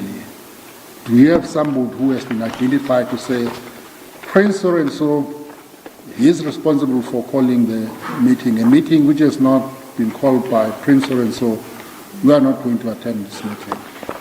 Yes. The affidavit of... let me try and answer this question. Yes. To trigger Section 84A response by the President, it's a narrow inquiry. It is whether the identification was not in accordance with customary law. Yes. That's got nothing to do with the composition of the royal family. It's got nothing to do with the calling of the meeting of the royal family. Those are all statutory requirements. The question in custom, if for instance they had taken the second born son and said, well, this is the person. Well. But that will be the last step of the process. One would imagine that there will be a first step that will culminate in the identification. It doesn't take place in vacuum. Something must be done before a platform is created for it, But that does for not, identification. but that does not trigger Section Yes. 84A. Because Section 84A is a specific provision, which is the actual identification that it seeks to impugn. And it seeks to impugn it on a very narrow ground, that it was not done in accordance with custom. So you always have to establish what is the rule of custom that you claim was breached. If you cannot say that in your allegation, and that is why Judge Madondo's paragraph 101 is actually unassailable, because he says it fails to contain the necessary awareness that would comply with Section 841, because they can't identify the custom, and therefore they can't identify the breach of that custom. But if we are to broaden the debate into the question of that meeting, who has the right to call the meeting? We know that from the affidavit of Prince Buthelezi himself. He says he has called those meetings for more than 50 years, since he became the Prime Minister of this nation. That you will see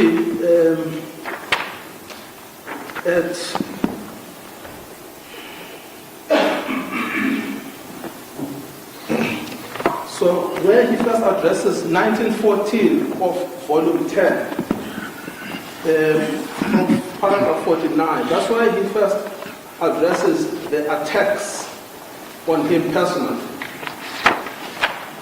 And then thereafter,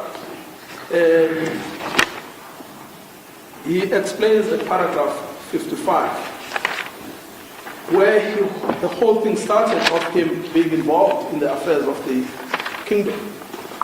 Paragraph 55.1, in September 1968, when my cousin, King Cyril Ramaphosa passed away, I made all of the arrangements for his funeral. I had served him for 14 years as the Prime Minister of the Zulu monarch, a nation, a position he had appointment into in 1954 during the unveiling of King Shaka's tombstone. In all my years of service to the king, not a word was uttered by anyone suggesting that I was using my position for any kind of gain.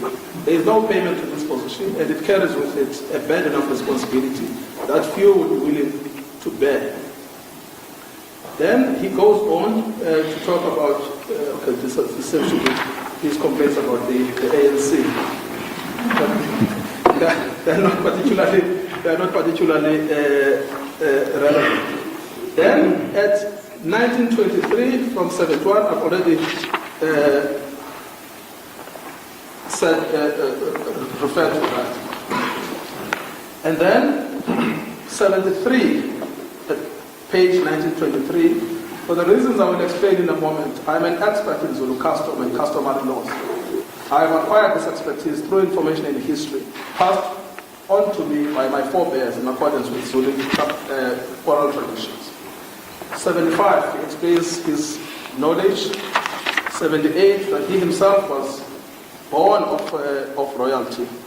And then 81, where he talks about his mother, Princess Mako. And then the composition of the royal family, 84. And then the meetings of the royal family from 89, that he convened those, he was entitled to convene those in terms of his position as the Prime Minister. 93, 94, 95, 96, he attaches the minutes. 100, paragraph 100, and then up to 104. So we submit, therefore, it's clear on the papers that were before the High Court. The person with the authority to call these meetings is Prince Muthenzi. He derives that authority in part now from custom since 1954.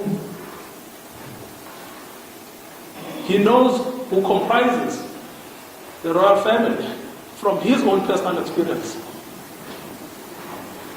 And then that is why he's then entitled from paragraph 105 onwards to say this is how the king was identified. My colleague is pointing me to paragraph 82, so maybe I should have read it out.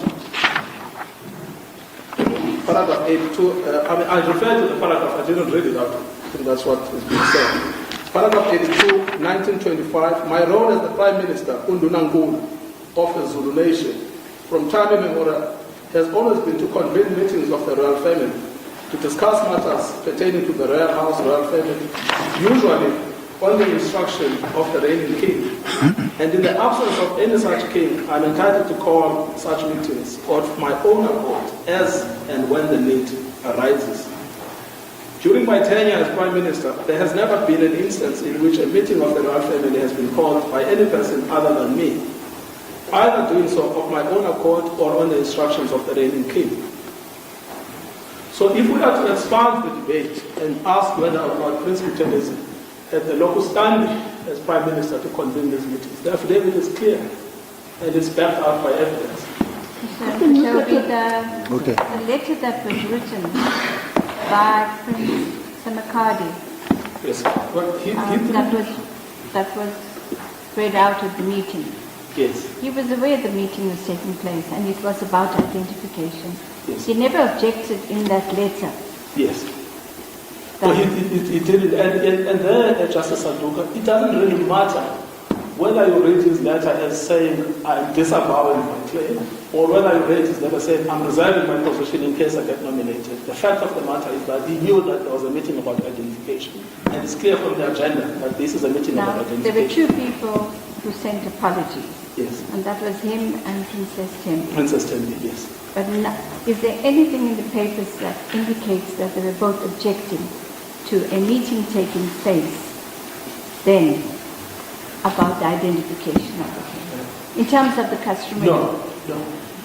Well, this is the whole thing about this custom that one we move from the royal family, into the custom. The content of the custom is clear. The person who must succeed is a person born of royal blood, whose mother, because Justice Madondo actually captures this very powerfully. He says succession follows the status of the mother. And there's never been a dispute about that amongst the parties? Never. Now, if you look at Judge Davis's judgment with regard to this point, surely he would have had to deal with the identification as to whether or not it had occurred according to customary. Yes. To make the remittal. Yes.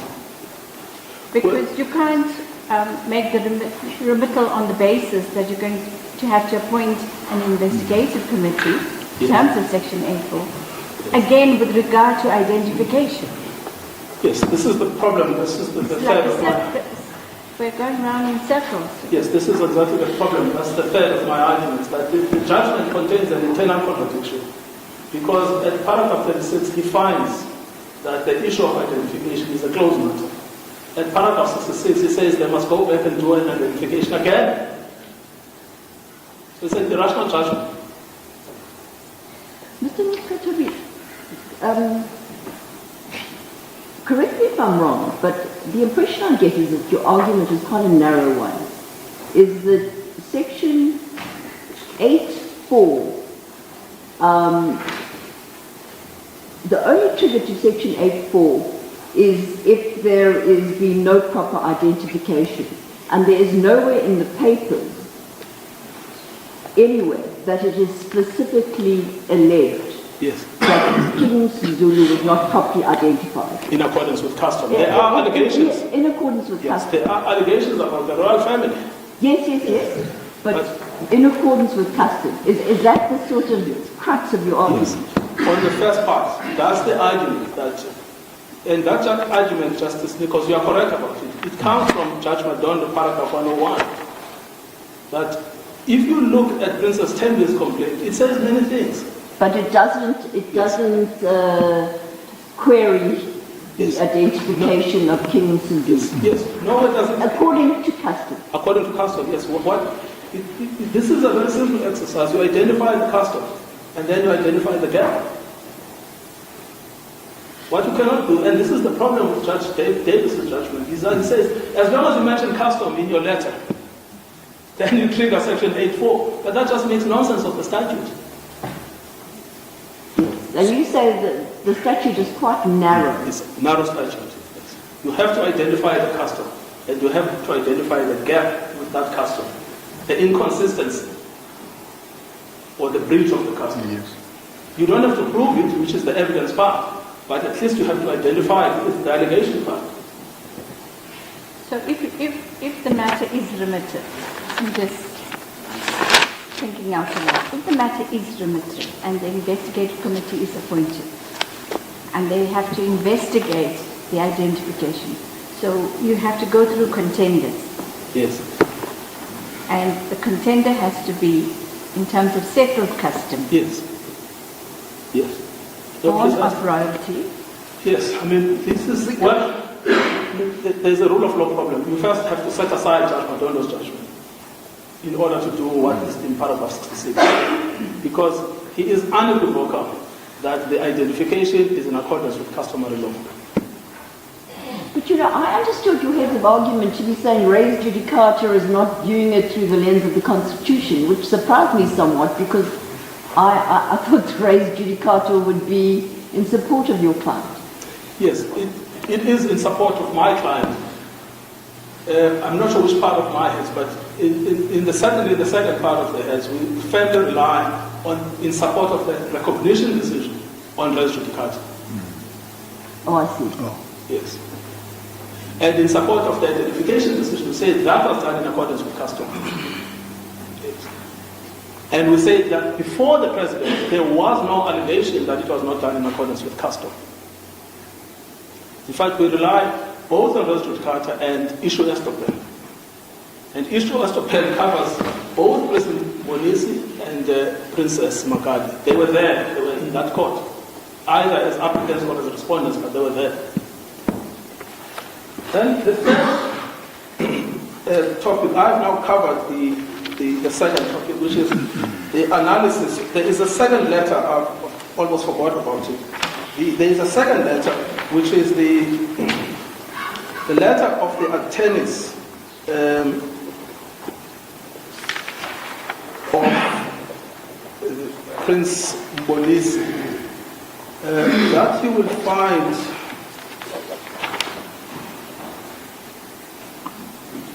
That was the one that was after the judgment. that was after the judgment. So you'll find that in volume 1,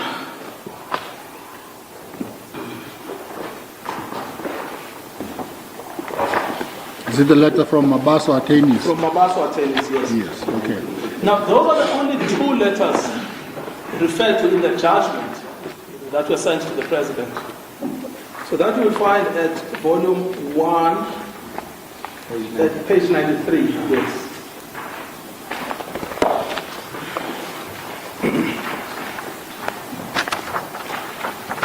Now, it's 3 pages, or 4 pages.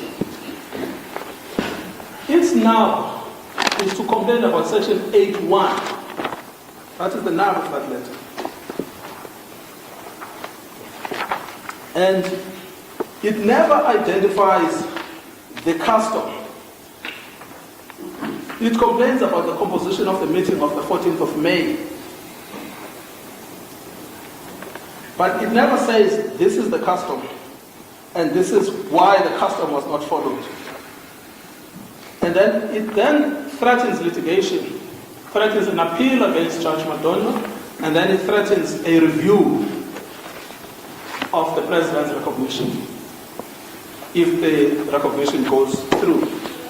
But the problem is this, you still don't get to the threshold where the custom is identified and the gap is identified.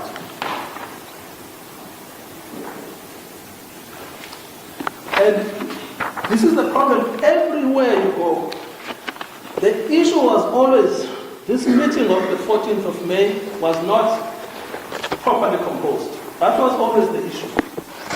But what they missed throughout was they were never able to say, in terms of the customary law of succession to kingship, these are the rules. And you did not meet those rules.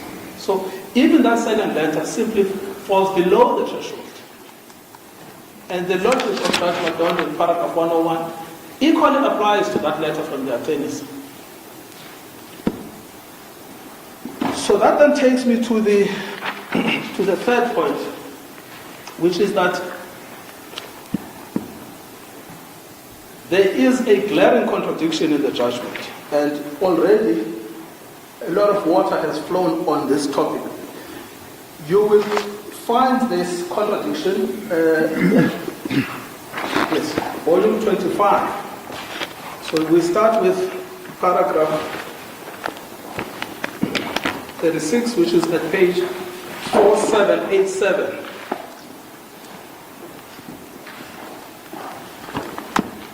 Because he says here, I therefore find that the plea of res judicata raised on behalf of the respondents is good, and it is not open for this court to overturn the judgment of Madondo AJP. And then, this is what he says, Justice Nichols, which is what would happen if the principal relief, namely the review and the setting aside of the identification decision of 14 May 2021 were to be ordered. So if I order this, I would therefore reopen Judge Madondo's decision. You compare that with what he actually ordered, which is at page 4798, paragraph 2. The matter of the recognition of the ISILO is remitted to the first respondent, who is directed to act in accordance with section 8.4 and 8.5 of the Coisen Act, to appoint an investigative committee as contemplated in that act, and then it says to conduct an investigation and to provide a report in respect of the allegations that the identification of the second respondent was not done in accordance with customary law and customs. The problem is that he has already closed the question of the identification, but he is also reopening it.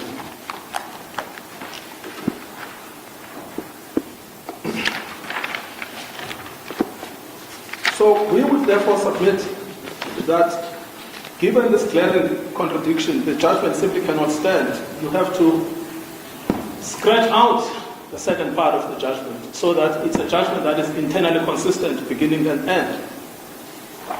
But in any event, the outcome of this investigative committee, can it undo Madondo AJ's judgment? Because it seems to be what the judge is suggesting at the end of paragraph 61. Yes. Well, I mean, it can't. Yes. But Justice, jurisprudentially, it can't happen. Yes. In law, it can't, but the judge thinks that it can. Yeah. And because he says here, it is notionally possible that should the investigative committee have regard to material which had not been placed before Madondo AJP within the structures of the application that itself, because it may either reach a different conclusion. So he then runs headway into the rule of law. Because now you have bureaucrats overturning judges.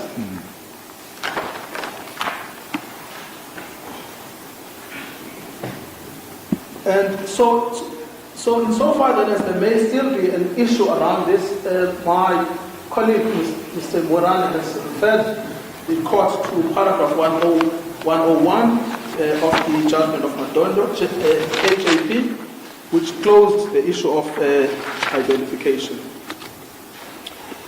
So we say that the third point is actually straightforward. You simply have to compare the judgment for internal consistency. And it's consequential here. It's not a mere happenstance. It's a consequential thing because the order that he gave is precluded by the finding he makes at paragraph 36. That then takes me to the fourth issue, and that's the issue whether or not there is still a question mark, because the basis of the paragraph 66.2 is that there is still a question mark about the identification of His Majesty King Misuzulu in accordance with customary. But that is something that needs to be investigated. But we say, firstly, on what was before the President, there was no allegation that the identification was not in accordance with customary law. I've already made submissions on that issue. But we also say on what was before the judge, there could be no real contest about customary law. This I have addressed already in relation to Prince Mangosuthu Buthelez's affidavit about the content of customary law. But it is also set out in volume 1, page 147, that's in the judgment of Judge Madondo.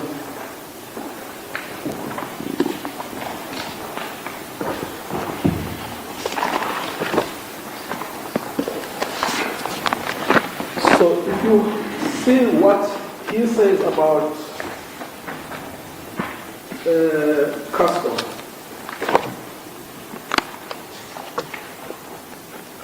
in the middle of paragraph 59, it is the customary law, not common law, which should be strictly applied in resolving the traditional leadership dispute. The king is not appointed, but is determined by death. Only a mother of a would-be king is appointed to bear an heir. The status of the mother or the person who intends to ascend to the throne or to be appointed king is a decisive fact. So follow the status of the mother. Now, of course, we know here that what happened is that after the death of the late King kaZwelithini, he nominated Queen Manto, and Queen Manto then nominated the eldest son. But that's not the issue before us. The issue is what is the custom in relation to the actual succession. So here he says the first rule is you follow the status of the mother. And then we also know that that is also supported by Prince Buthelezi. I've already referred to volume 10, page 1896, and up to page 1933. And the rules are clear. A woman of royal blood takes precedence, number one. Number two, a queen of royalty whose lobola is paid by the nation bears the heir.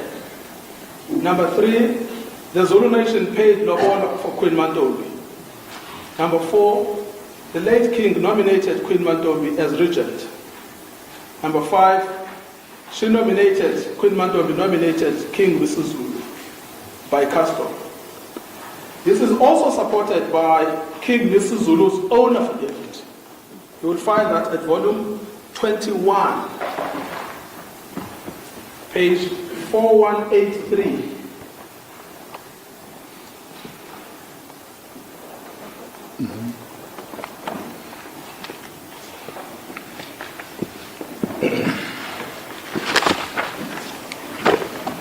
So at page 4183, volume 21. Now this is the affidavit of my client, King Misuzulu, at paragraph 11.1. So firstly, he denies that Prince Magarde is the so-called firstborn son of the late king, or that he was at any time considered to be a descendant in the sense of a blood relation, and thus born into the royal family of a son born from a wife of the king, which is also a king. But then he sets out what the custom is, 11.2, 11.3, 11.4, 11.5, 11.6. Now, regrettably, he had to attach an unsigned affidavit of Prince Butelis for reasons that are known. But it was legally irrelevant because Prince Butelis had deposed to an affidavit in this matter before his passing on the same terms that are confirmed by King Misuzulu. And the unsigned affidavit, to the extent that the court wishes to have regard to it, but is largely confirmatory. You'll find that at volume 20, page 3837, the relevant paragraphs.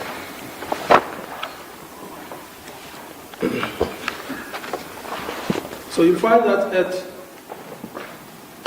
paragraph 197, 3837, volume 20, where he says, well, no one else was eligible under customary law because this is the custom 198, 199, 200, 201, 202, 203, 204. And it goes on and on. Now, the status of a person who has been affiliated to the Great House through the custom of ukufakwa esiswini,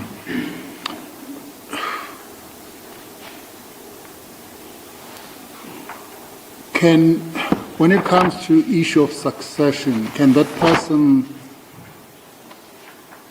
overtake, as it were, the biological firstborn? I'm not sure. Well, because that's a basis upon which Prince Simagade is claiming to be entitled to be identified, because a custom of ukufakwa esiswini was performed, and that customs in a way elevated his status. Well, there are two answers to that, Deputy President. Yes. The first is that the basis for that allegation is Prince Zebulon's book, the authority for it. It's the book by Prince Zebulon. In other words, setting out what the custom is in relation to ukufakwa and what it does. Now that is dealt with in the answering affidavit, the unsigned answering affidavit. But this is not important because it's an extract from the book itself. That you will find at 3852. And that is referring specifically to Prince Simagade. And there is a Zulu version at the beginning of the page. Okweta ukuba uSimagade abelelwe esigodlweni kwakhangela amankengane ukuthi ingane eyangithanda isencane lena ndabezitha ikwala noma kunemimoya eshisayo lena yenta ukuthi angahlali lo mntana lapha kini ahlale lemlanga ethi hayi akufanele ahlale kini kuyasa siyethuka umntana useyaqhamuka ngebhasi kanti usemncane kakhulu ukuba angazihambela yedwa ngathi mina ngonyaka utakuhlahleka lo mntana ngoba lokhu ethatha ehanjiswa akayekele umntana ahlale lapho athanda khona uma engasathandi lapha kwakhangela amankengane uyakuphinda ahambe futhi nakhona imithi yonke ngeyenkosi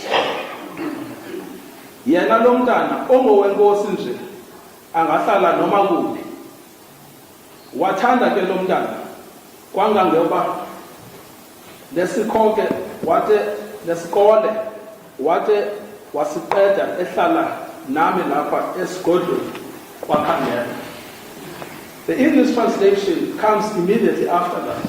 What makes him Prince Makate close to the KwaKhangela Mangengane Palace is that he was very close to me from his childhood, even though there was a bad vibe and a feeling that he was not supposed to stay with me.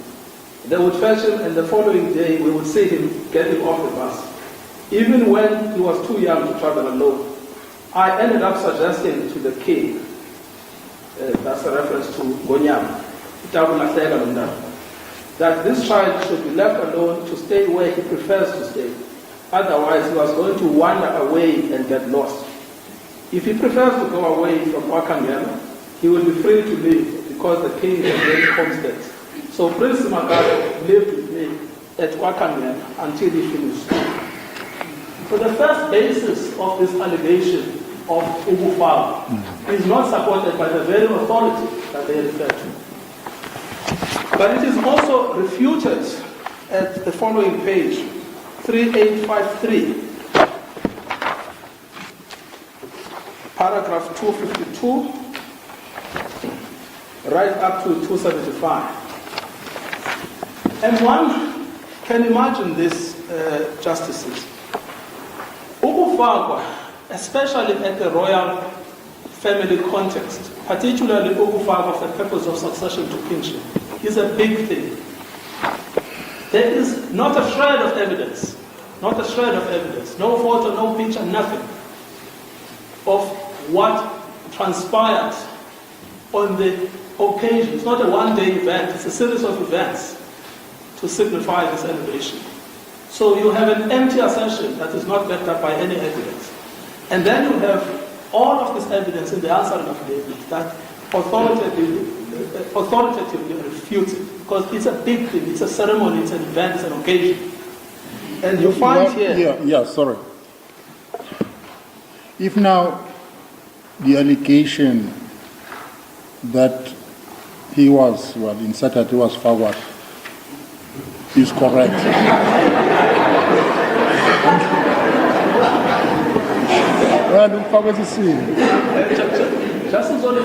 Can you just hide in closer or Zulu? I will make it easy for all of us.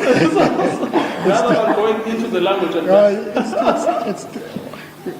we have to try, because it's customary law. We have everything is in accordance with custom. Everything is so, language. Assuming that this assertion is correct, now if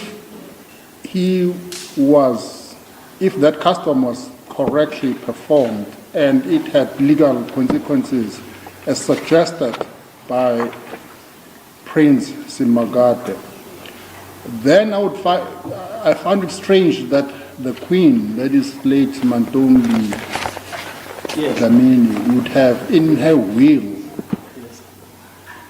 nominated Prince Misuzulu, because if the custom of Ubufakwa has consequences that the person who has been inserted can overtake the biological heir, then one would have expected Queen Mantombi to have nominated him in her will.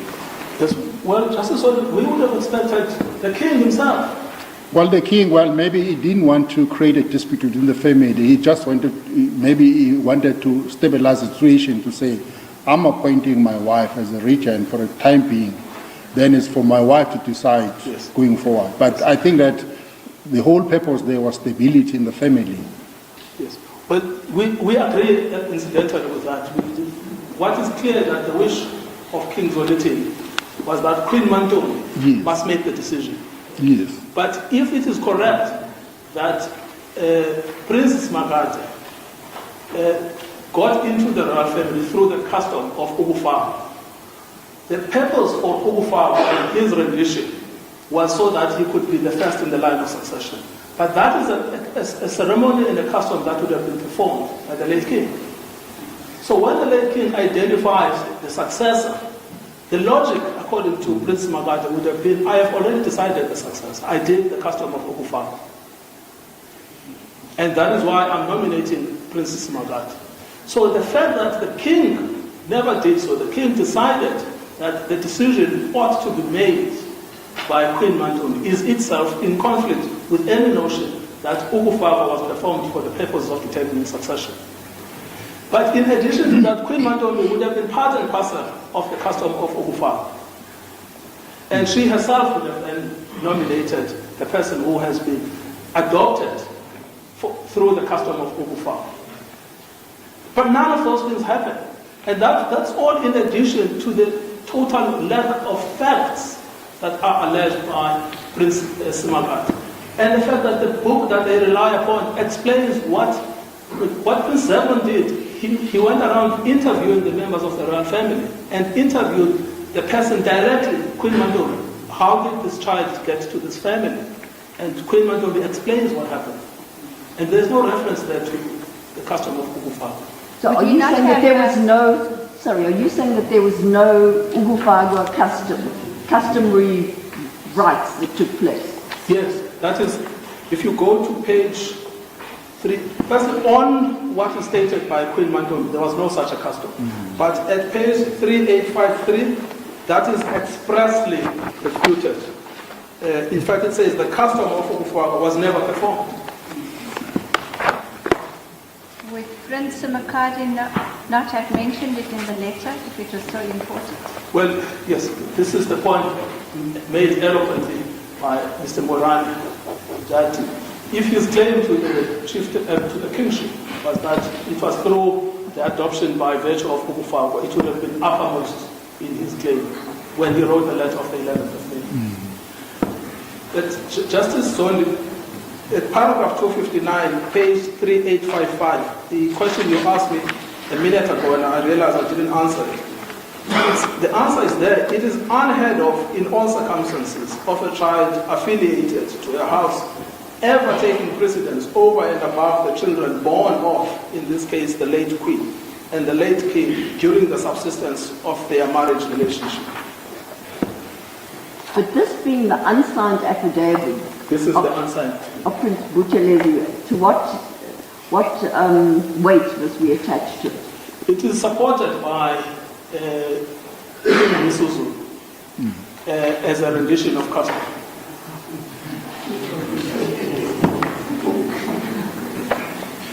And this is all much to do about nothing. There is an affidavit by Prince Buthelezi filed in answer to the interim interdict, which he signed. But does he deal with Ukufaga in that? No, he doesn't. He doesn't deal with the custom of Ukufaga. But there is a shorter answer to all of this, that the basis of that allegation is Prince Zebron's book. Prince Zebron's book contains a full extract of what Queen Mantombi stated.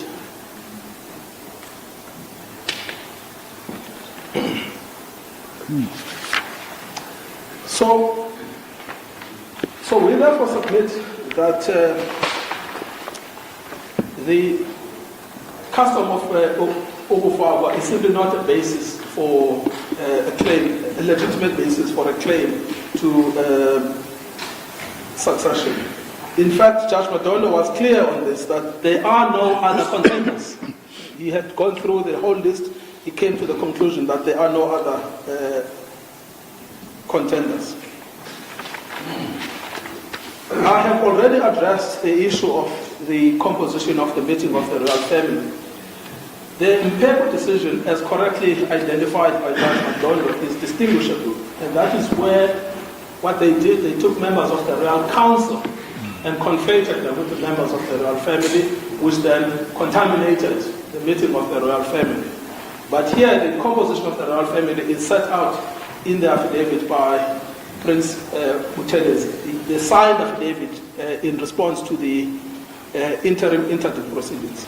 Well, approximately 140 people were in attendance. Yes. But, well, there were some that were there for other purposes, were not really family members. Yes. And as opposed, well, then there's a meeting of the 5th of May. It was attended by how many people? 14 or? 15. 15. The affidavit says 15. Well, I mean, and then there is also, Justice Son, I'm glad you've raised that point, there is also the meeting of the 29th of September. Yes. You know, which is also attended quite significantly by the royal family. And there they debate, what should we do now in the light of all of these issues and the complaints? They are still unanimous, even at that meeting. They were unanimous on the 14th of May, they are unanimous on the 29th of September 2021. Well, I see it's 1 o'clock now. It's a convenient time to take a lunch. Do you still have some further submissions to make, or can I allow you to proceed? Or No, I don't want to cut you short. I think I'm probably left with 20 minutes of my Okay, allocated. then we'll come back. I only have one item. I'll use the remaining time for that. Okay, we'll come back at 2 o'clock. The court adjourns for lunch until 2 o'clock. Thank you.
the approach of the court towards customary law, that the preference is towards historical expertise. And so you've got 4 here. This is an answering affidavit, plus the never applies, so there's just no debate whatsoever. So that concludes the debate on the ukufakwa custom as a possible basis. We know that ukufakwa was mentioned in the letter by Prince Tembi of the 3rd of June, but it was never alleged that Prince Misuzulu at the time was not identified in accordance with custom. Nor was it alleged that the ukufakwa custom has meant that the order of succession has changed. Never alleged. And when the matter was before the judge, Judge Davis, the evidence that was there was clear that any custom was never performed from a historical memory perspective. Secondly, it did not meet the requirements of custom from 2 expert historians. So that then leaves only one issue, which is the question of res judicata and issue extra. Now again, Judge Nichols, this is not a defense of my head, but it's just to show that on the recognition decision, which starts at paragraph 45, we do expressly rely on the res judicata principle as a reason why you should not interfere with the recognition decision. What we say is simply that it's dubious whether it's applicable in a dispute that is governed solely by custom, because of all of those cases that say customary law disputes must be resolved by the application of customary rules. But insofar as the recognition decision was concerned, which is an administrative action, we submit that the res judicata principle applies. Now, here it's quite clear that the Prince Mbonisi was an applicant, and what he sought was an interdict, in which he had to show either a clear right or a prima facie right, even though open to doubt. And showing that right necessarily meant that he had to explain what was the basis of the unlawfulness in the decision by the President to recognize. Because he sought an interdict to prevent the recognition in the future. Now here, of course, he's dealing with a review, but it's the same issue. Because the basis for the interdict was that the royal family was not properly constituted. That was the basis for the interdict. The basis of the review is still that the royal family was not properly constituted. And that issue is dealt with fully by Judge Madonna. The judgment is volume 1, page 124. And where he starts by narrating what the issues are that he must decide. And that you'll find in the application of Prince Mbonisi. So Prince Mbonisi's, that starts at page 150, paragraph 67. And he then recites the order that he sought, which is at page 151, paragraph 68, point B. So what he says there, he says, he seeks an order interdicting and restraining the 4th respondent from recognizing or undertaking any steps which may reasonably be construed as recognizing the 1st respondent as Isilo, pending the final determination of the application under case number 2751, 2752, and those were the applications brought by the princesses. But what is squarely before him at that stage is a recognition decision challenged through an interdict. He then summarizes the issues at page 153, paragraph 78, and 2 are germane to the debate on issue estoppel. One is 78.C. Prince Misuzulu was legitimately and appropriately identified and nominated as the successor to the late Isilo. And D, there is any dispute as to the Zulu kingship. And then he deals then with this issue. Correlation is irrelevant, but recognition is relevant. 154, paragraph 82, 85, 158, 159, 160, 161, 162, and then finally decides the issue of the existence or otherwise of the dispute. So that question as to whether or not the identification of Prince Misuzulu then as king was squarely before him, it was squarely considered, it was squarely decided. So even on res judicata principle, same party, same cause of action. The only difference that has changed here is that the remedy is now sought under the guise of a review, but it's the same case. Now, so Prince Mbonisi would be bound entirely by the findings of Judge Madoni. You are then left with what do we do about Prince Magadi?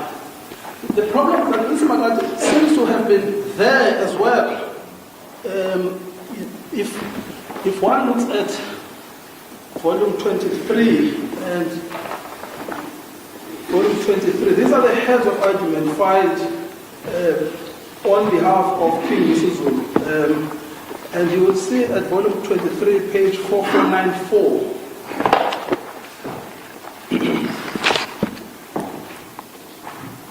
Uh, 4494 at paragraph 133.7. It is stated as follows. On 21 May 2021, an order was granted requiring that any respondent supporting the application deliver an affidavit by 18 June 2021, and any respondent opposing the relief deliver one by 30 June 2021.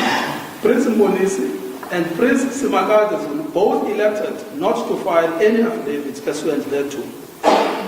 None of the applicants saw it fit to file any supplementary affidavit dealing with the minutes of the meeting of 14 May 2021. And here we must distinguish, this is the case of Prince Mbonisi, not the case of the Queens that they are dealing with here. And you will see that at 4493, paragraph 131, where it says the applicants belatedly contend that the royal family was improperly constituted when the decision was taken, as the presence of persons other than the royal family rendered any decision related to the identification invalid, which is precisely the case that Prince Mbonisi raises, or the same cause of action, let me put it that way, that Prince Mbonisi relies upon. And Prince Magadi is mentioned here by name, and even in the answer, in the reply of David rather, in these proceedings, the only thing that he says is that I was not an applicant in those proceedings. He doesn't deny that he was a respondent in those proceedings. He says I was not an applicant. And in any event, I was not aware that the proceedings had been consolidated. These three applications were consolidated. But he was there, he was a respondent, he had a chance to participate if he wanted and to raise his issues.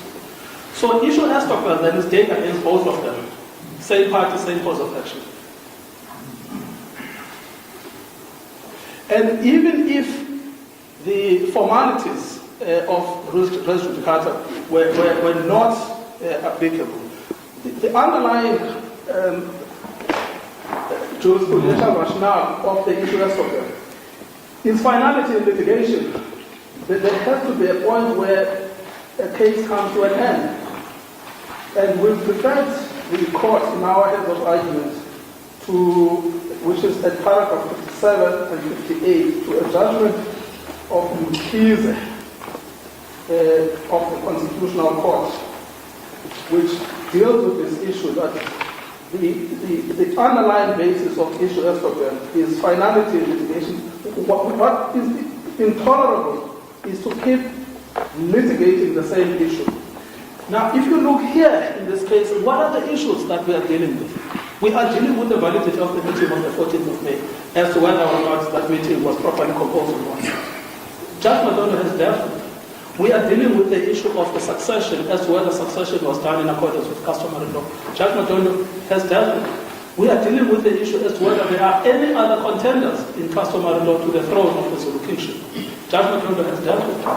So there are no new issues that have arisen in the litigation before Judge Davis, which did not arise for resolution in the litigation before Judge Madonna. And so issue Estockwell will say, well, even if we cannot say it's the same parties, but if it's the same issue, and it's been finally determined. The rule of law requires finality on that issue. This issue has been litigated and it's been finalized. The judge knew this, he accepted it at paragraph 36. The problem is that the wheels came off when he was dealing with the recognition issue, where he then reopened the entire thing again. So that's why we would submit, therefore, that the principle of res judicata, alternatively issue as to precluded the analysis on the second issue, because that entire issue of recognition per se had been closed. Now, it's true, Justices, that he did say you cannot challenge, any challenge now to the decision is premature. But that does not take away from the fact that the underlying cause of action was resolved, which is this done in accordance with custom? That issue was resolved. Sorry, if now the identification issue was no longer before Davis J. in the High Court, was it open to him to review and set aside the recognition on the assumption that decision was in order? Yes. Unless the only way to do it is to set aside the judgment of Judge Madonna. Yes. But other than that, it was not open to him. And here, I must emphasize, it does not matter if Judge Madonna was wrong. What's important is that his judgment was factually extant. And not appealed again. Not appealed, yes. Well, they were late in appeal. They tried later, but that just didn't work. It was not appealed. And you know this from the judgment of Tassimo, of the Constitutional Court, which makes this point clear. The judgment may be invalid, it may be penalty, but it exists, it has consequences.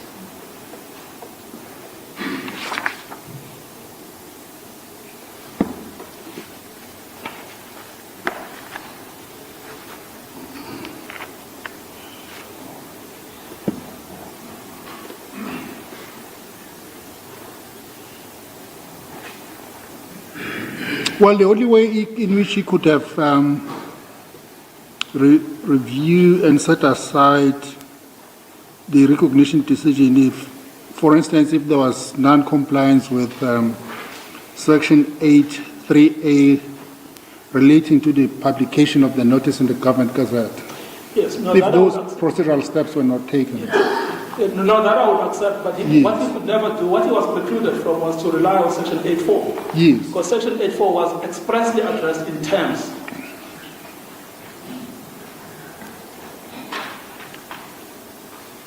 Okay. That leaves only one question, which is costs. We ask that you overturn the decision, you replace it with the finding that the application is dismissed. We are private parties insofar as BioWatch is concerned. And so we would be entitled to our costs against both Prince Bonisi and Prince Smagadi. Unlike the President. You appear on behalf of the King. Man.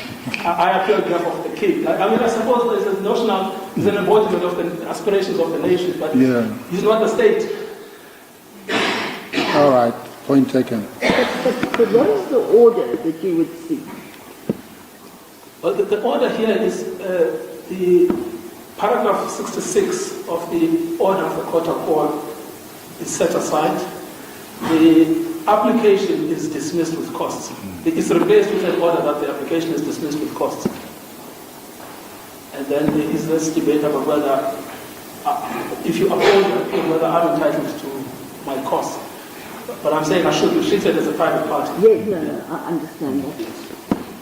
So it's we uphold the appeal, we set aside the decision of the High Court, and we substitute. Yes. Okay. With an order that the and plus application cost, is dismissed with costs. Yes. Thank you, Justice. Mr. Misuzulu, it's your turn now. You've had the debate between this court and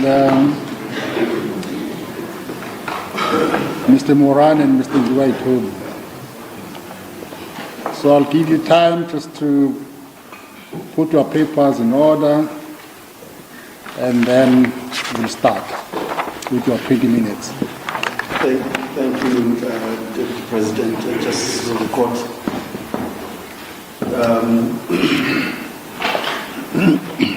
The applicant, sorry, the clients whom I represent are members of the royal family. They are here representing the royal family, the Zulu royal family. That much is not disputed by any party in these proceedings.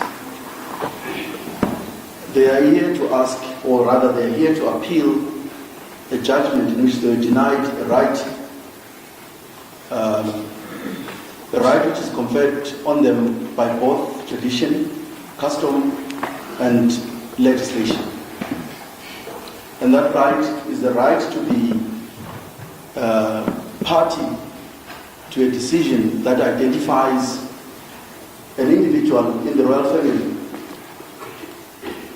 who would represent the highest authority of that kingdom, the Zulu kingdom. In other words, they are here saying we were not given our right to identify an heir to the late king, our brother, as a king of the Zulu kingdom. That right is not merely a right that comes simply from statute. And I listened to my learned friend, and I hope I got him correctly when he suggested that the legislation which introduces the notion of royal family does not reflect accurately the position in customary law. Here is the most important point I wish to make right up front. And it is that if there is an allegation by a member of the Zulu royal family that the identification process excluded them, that the identification process was not transparent, that the identification process did not take into account essential and critical characteristics of a customarily sound identification process.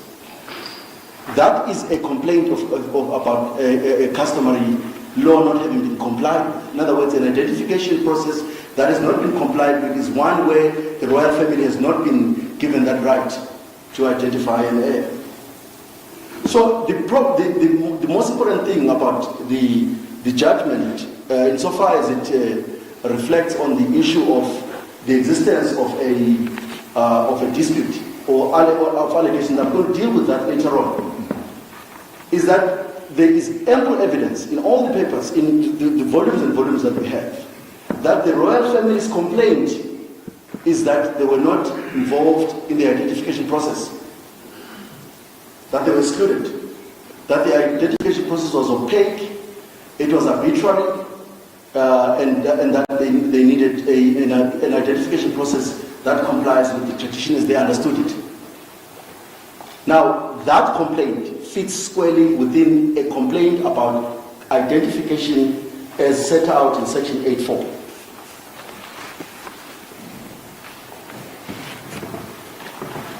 In other words, in Section 8.4, there is an allegation that the identification of a person as a king, and then I can read was not done in terms of customary law. If the royal family was not involved, or if there is an allegation that the royal family, critical members of the royal family were not involved, that's a complaint that fits squarely within the Section 8.4. There is no conflation of statute and tradition there, because one of the assumptions we must make is that statute reflects custom, because they are not inconsistent with each other. The royal family exists, and they are right behind us here. So it's very important to appreciate that a complaint under Section 8.4 that the royal family was not involved, or that certain members of the royal family were not involved in the identification process, in particular in relation to the meeting of the 14th of May 2021, is a complaint about customary law not having been followed, simply because the royal family says it was not involved. So that called for the president to say, okay, fine, there is now I'm getting a number of messages that suggest that there's a complaint about the royal family not having been party to the identification process. And that calls for the president to start applying his mind. But here is my starting point. If, as the president tells us, he took his recognition decision after consulting only the minister, and I understood my learned friend, Mr. Morales SC, suggesting that, or submitting that the Premier was consulted through the minister. We submit that that's erroneous. It is clear that his decision does not comply with Section 8(1)(b) of the Traditional Leadership Act. If the president did not consult with the Premier, that's the end of his the lawfulness of his recognition decision. In fact, the president tells us that he only consulted with the minister. And you'll see that in volume 6, page 1046 to 7, in paragraph 83, where he says... Volume 6, sorry, page? Page 1046. 1046. Okay. Volume 6. All right. Paragraph 83. So he tells us how he took the recognition decision. And he says, I waited for the support of the minister for my decision to recognize King Elect.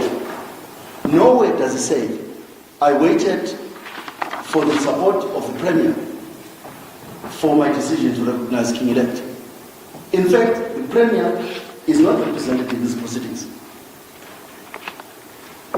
and was not present in the proceedings in the High Court. He has not filed anything to demonstrate his engagement or consultation with the president. This can only mean that the president did not consult the Premier.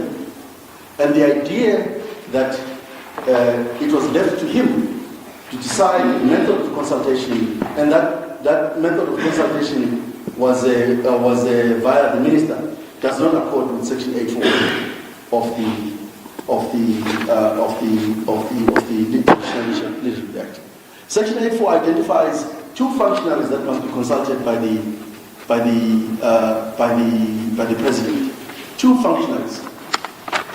It gives him no option to consult one and not the other, because notionally on the approach advanced by my learned friends for the president would say, I waited for the support of the Premier for my decision to recognize King Elect, and say nothing about having consulted the minister. That would be wrong. So we say, apart from the fact that the High Court was correct to say there was a Section 8(4) problem, in that there were allegations that the recognition decision, the identification decision had not been done in terms of the customary law. There is this problem that the president himself did not consult the Premier, and that should end the defense on the legality, on the lawfulness of the president's defense for his decision. Now there are references to the letters that were written that show that one of the letters that was the most important letter actually was the minister's letter when she was advising the president that after the judgment of Justice Madondo, that she was in support of what she refers to the King Elect being recognized by the president. She says in that letter, well, sorry, reference please, page number. Yes, I will get you the letter.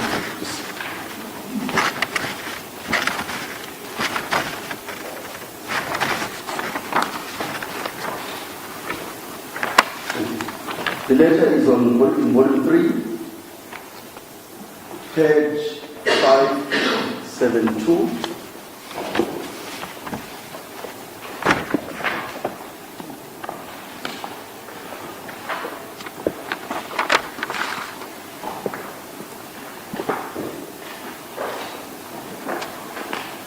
paragraph, so the way the minister speaks about support for the recognition of what she refers to King-elect is paragraph 20 of that letter. It says, I support the legal recognition of the King-elect as the King of amaZulu kingship because of the court judgment. The Premier's letter of 5 August 2021 also supports the legal recognition of the King-elect. I must just pause there and then go to the letter itself, the letter of the 5th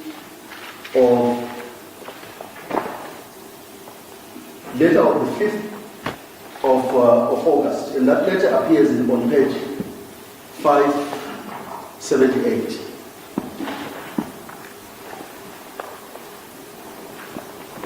You read that letter and you'll find nowhere where the Premier supports the position reflected in the minister's letter.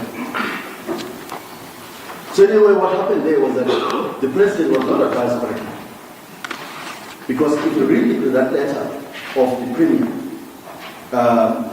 it may be important to read it. It says, following the demise of King Misuzulu as the Premier of the province, I received a letter from the traditional Prime Minister to the Zulu monarch and nation, Prince Misuzulu, informing me that the nomination of Her Majesty Queen Mantombi Dlamini Zulu as the regent to lead the Zulu nation. In this letter indicated that according to His Majesty's will and the consensus of the royal family, Her Majesty was ready to be approached by government to arrange the formalities of her installation as the regent of the Zulu nation. Whilst the provincial government was preparing to meet the royal family, tragedy struck on Her Majesty's Queen, and she passed away on Thursday, 29 April 2021, after a short illness.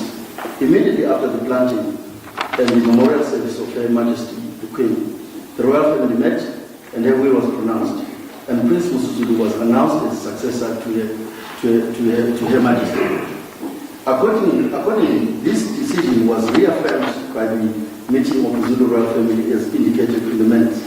Subsequently, I received a letter from Her Royal Highness Princess Thembi Ndlovu informing me about the nomination of Prince Magadi as successor of His Majesty King Misuzulu. Attaches the minutes.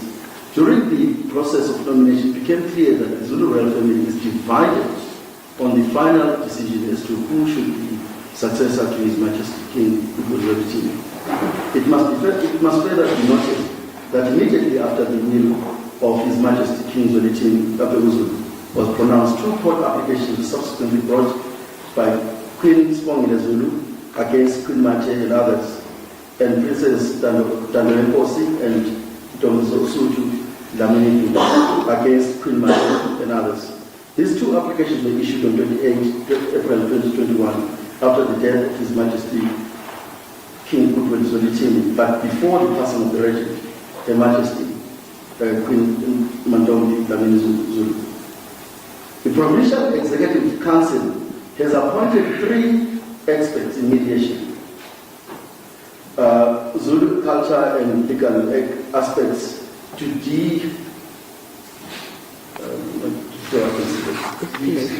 de-escalate the problems, encourage the expression of all consent by the parties while respecting the views of all parties and assisting them with finding a solution to the problem. These experts are Justice Tsigelelo Kosa, as the chairperson, Senior Magistrate Justice Mafundo, and former Premier Minister Willis Nkulu. When the minister says to the President in her letter of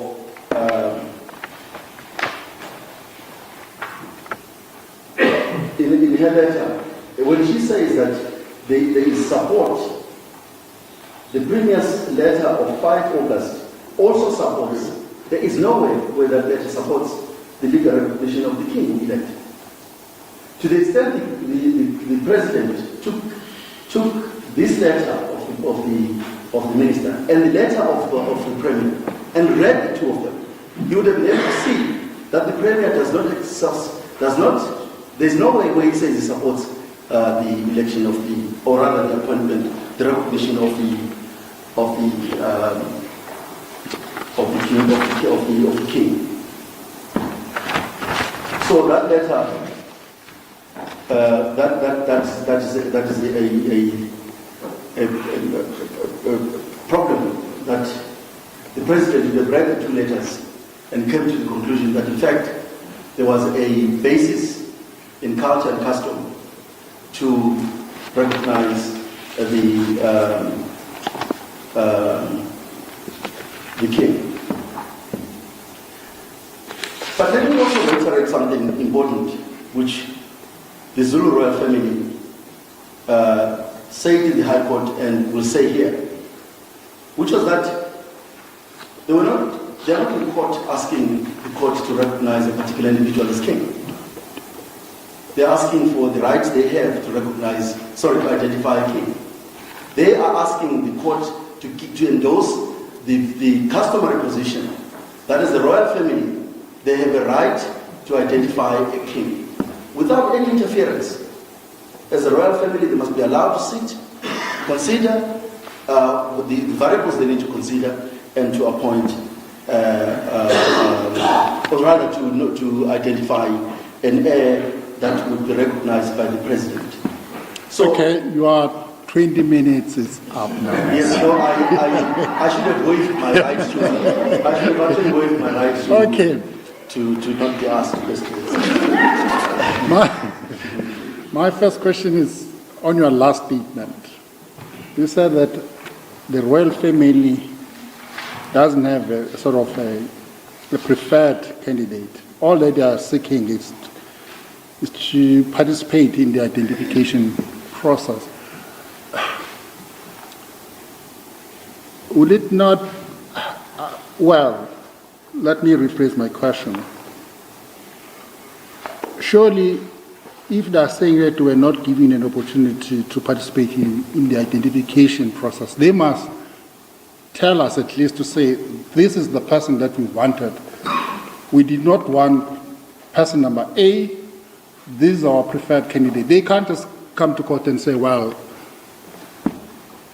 we want to be given an opportunity to participate in the identification process when they do not identify who it is that they want to nominate or identify. What happens if at the end of the day they say, okay, we agree that King Misuzulu should be identified? Deputy Is President, it an exercise? Will it not be an exercise in futility? Yeah, no. But let me answer the first question. The first part of the question. The identification process after the death of a king is a very sacred process. As we explained, found in affidavit of the applicants in the High Court. Yes. It is a process preceded by a series of rituals. It is an important ritual that is conducted by the family. They never wanted to play out this show here. It's not what the royal family would have wanted. Yes. They would not have wanted the matter to end up in court, to end up with all these little 5 lawyers making these submissions they're making.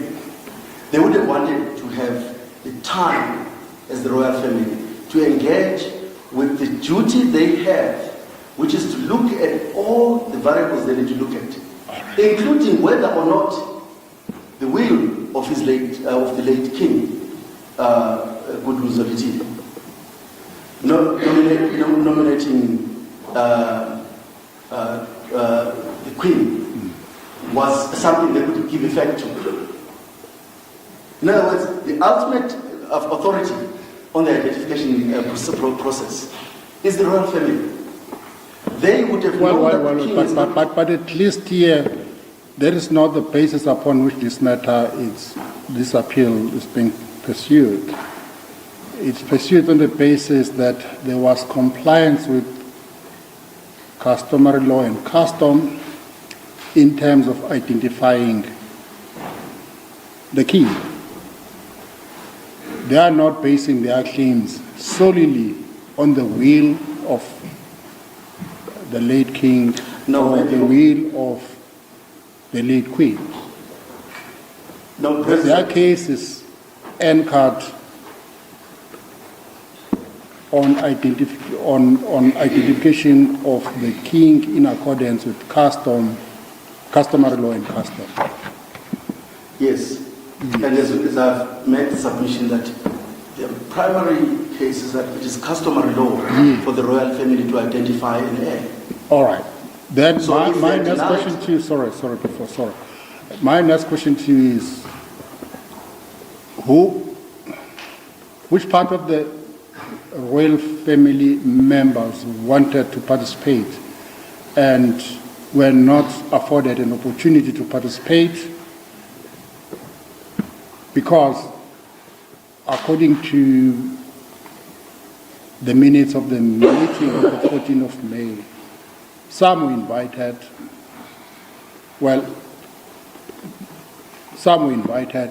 and they responded positively to the invitation. Others did not, they sent their apologies. Yes. Let me start with... Including your client. Yes, let me start off with what my clients wanted in the High Court. Yes. If you look at volume 1, Yeah. page 2, that is the notice of motion. Right. I know. They were clearly attacking the meeting of the 14th of May. They were attacking the decisions taken on the 14th of May. And they wanted the right to be given to them to identify an heir. Prince Mbonisi is the first applicant in those proceedings. Is that correct? Is the brother to the late king, yes. Well, but Prince Mbonisi is the first applicant in those proceedings. That's correct. Okay. Prince Mbonisi, there is an allegation that Prince Mbonisi was invited to the meeting of the 14th of May and he declined. So, and then he comes to court and say, I wasn't given an opportunity when the opportunity was extended to him and he did not make use of that opportunity. Sorry, President, Yes. here is a problem. Yes. If you read the papers, which obviously you have, you will see that the meeting of the 14th was originally a meeting for the performance of a mourning ritual in respect of the passing on of the late queen. Yes. So the family was meeting to perform an important ritual, a mourning ritual. Prince Mbonisi tells us that not everybody goes to that mourning ritual. Not everybody goes there. Some people don't go to the mourning rituals. Buthelezi tells us, Prince Buthelezi tells us, that when he looked at that meeting, he realized there was a lot of people who had attended the meeting. And that's when he decided, no, there are many of the members of the royal family. Let's have the identification meeting on the 14th. So you will appreciate that firstly, you can't commingle these two occasions. You cannot commingle them. So are There's you a saying morning- that the Zulu royal family was not involved in the identification meeting of the 14th? Yes, Is that what you're saying? that's what I'm saying. So why send apologies to that meeting? No, because the meeting of the 14th was a ritual, a morning ritual. Remember, if perhaps I should go to the affidavit of Mbonisi, of Prince Mbonisi himself, where he discusses the meeting of the 14th.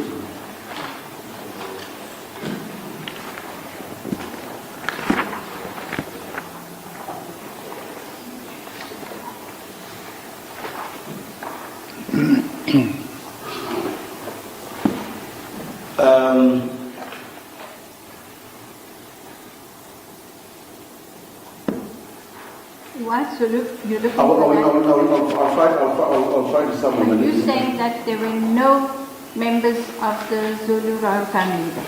And here is another big issue, Justice Santu. the definition of the royal family. The royal family is a big family, and there will be people in the royal family who are close enough to issues related to the throne. Not everybody in the royal family participates in the succession or in the identification of an heir. Not everybody. There are specific members, and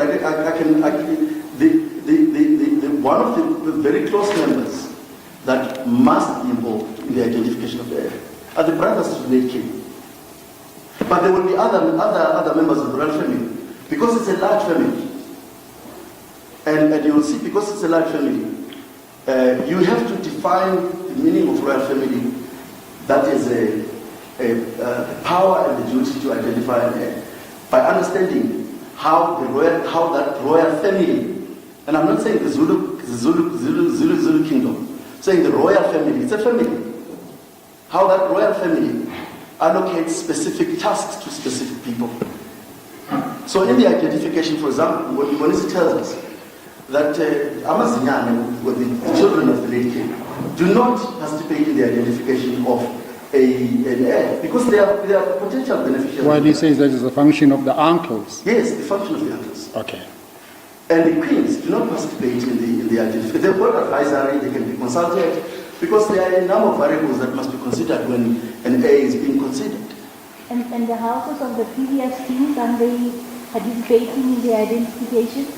Because it seems to me the evidence is to the effect that the houses of the respective previous kings were present at that meeting, the house of Pretoria, the house of King Misuzulu, the house of King Solomon, the house of King Misuzulu, and the house of King President. So those respective houses were present. Just on that, Justice Paswan, just on that, we can go to the meeting of the 14th of May. You will not find that identification. Are you referring to what? The register? minutes of the attendance meeting of register? Yes, you will not find a discussion that the houses of the royal family who are represented in the identification meeting are so and so, so and so, so and so, and they belong to these great kings of the Zulu kingdom. We can go to the. So your submission is that these respective houses were not present? Yes, because that they would have reflected in the minute. If we go to the minute of the 14th, let's get to the minute. What page? Just remind us. It's volume 4, page 723. But there's also that meeting, that minute for Mr.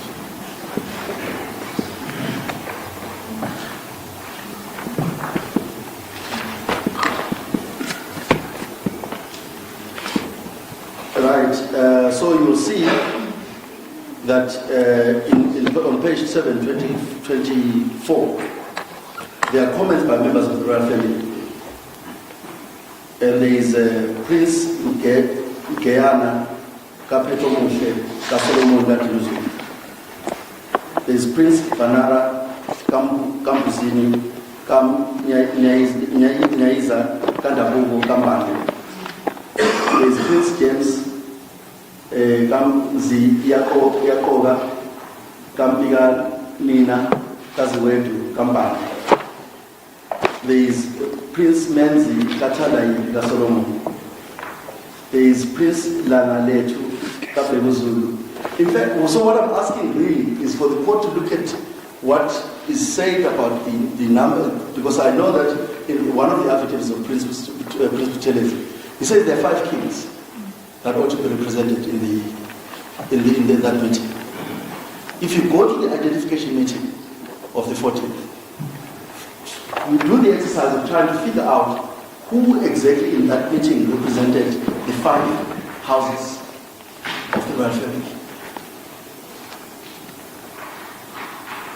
And over and above the other problems relating to the to the minutes, which the presence of people who are absolutely not members of the royal family, and we'll take you there to just prove that even if you were to find maybe 3 members of the royal family that are identified as the core group that can be involved in the identification of the king, the presence of people who are not members of the royal family would create problems for the law.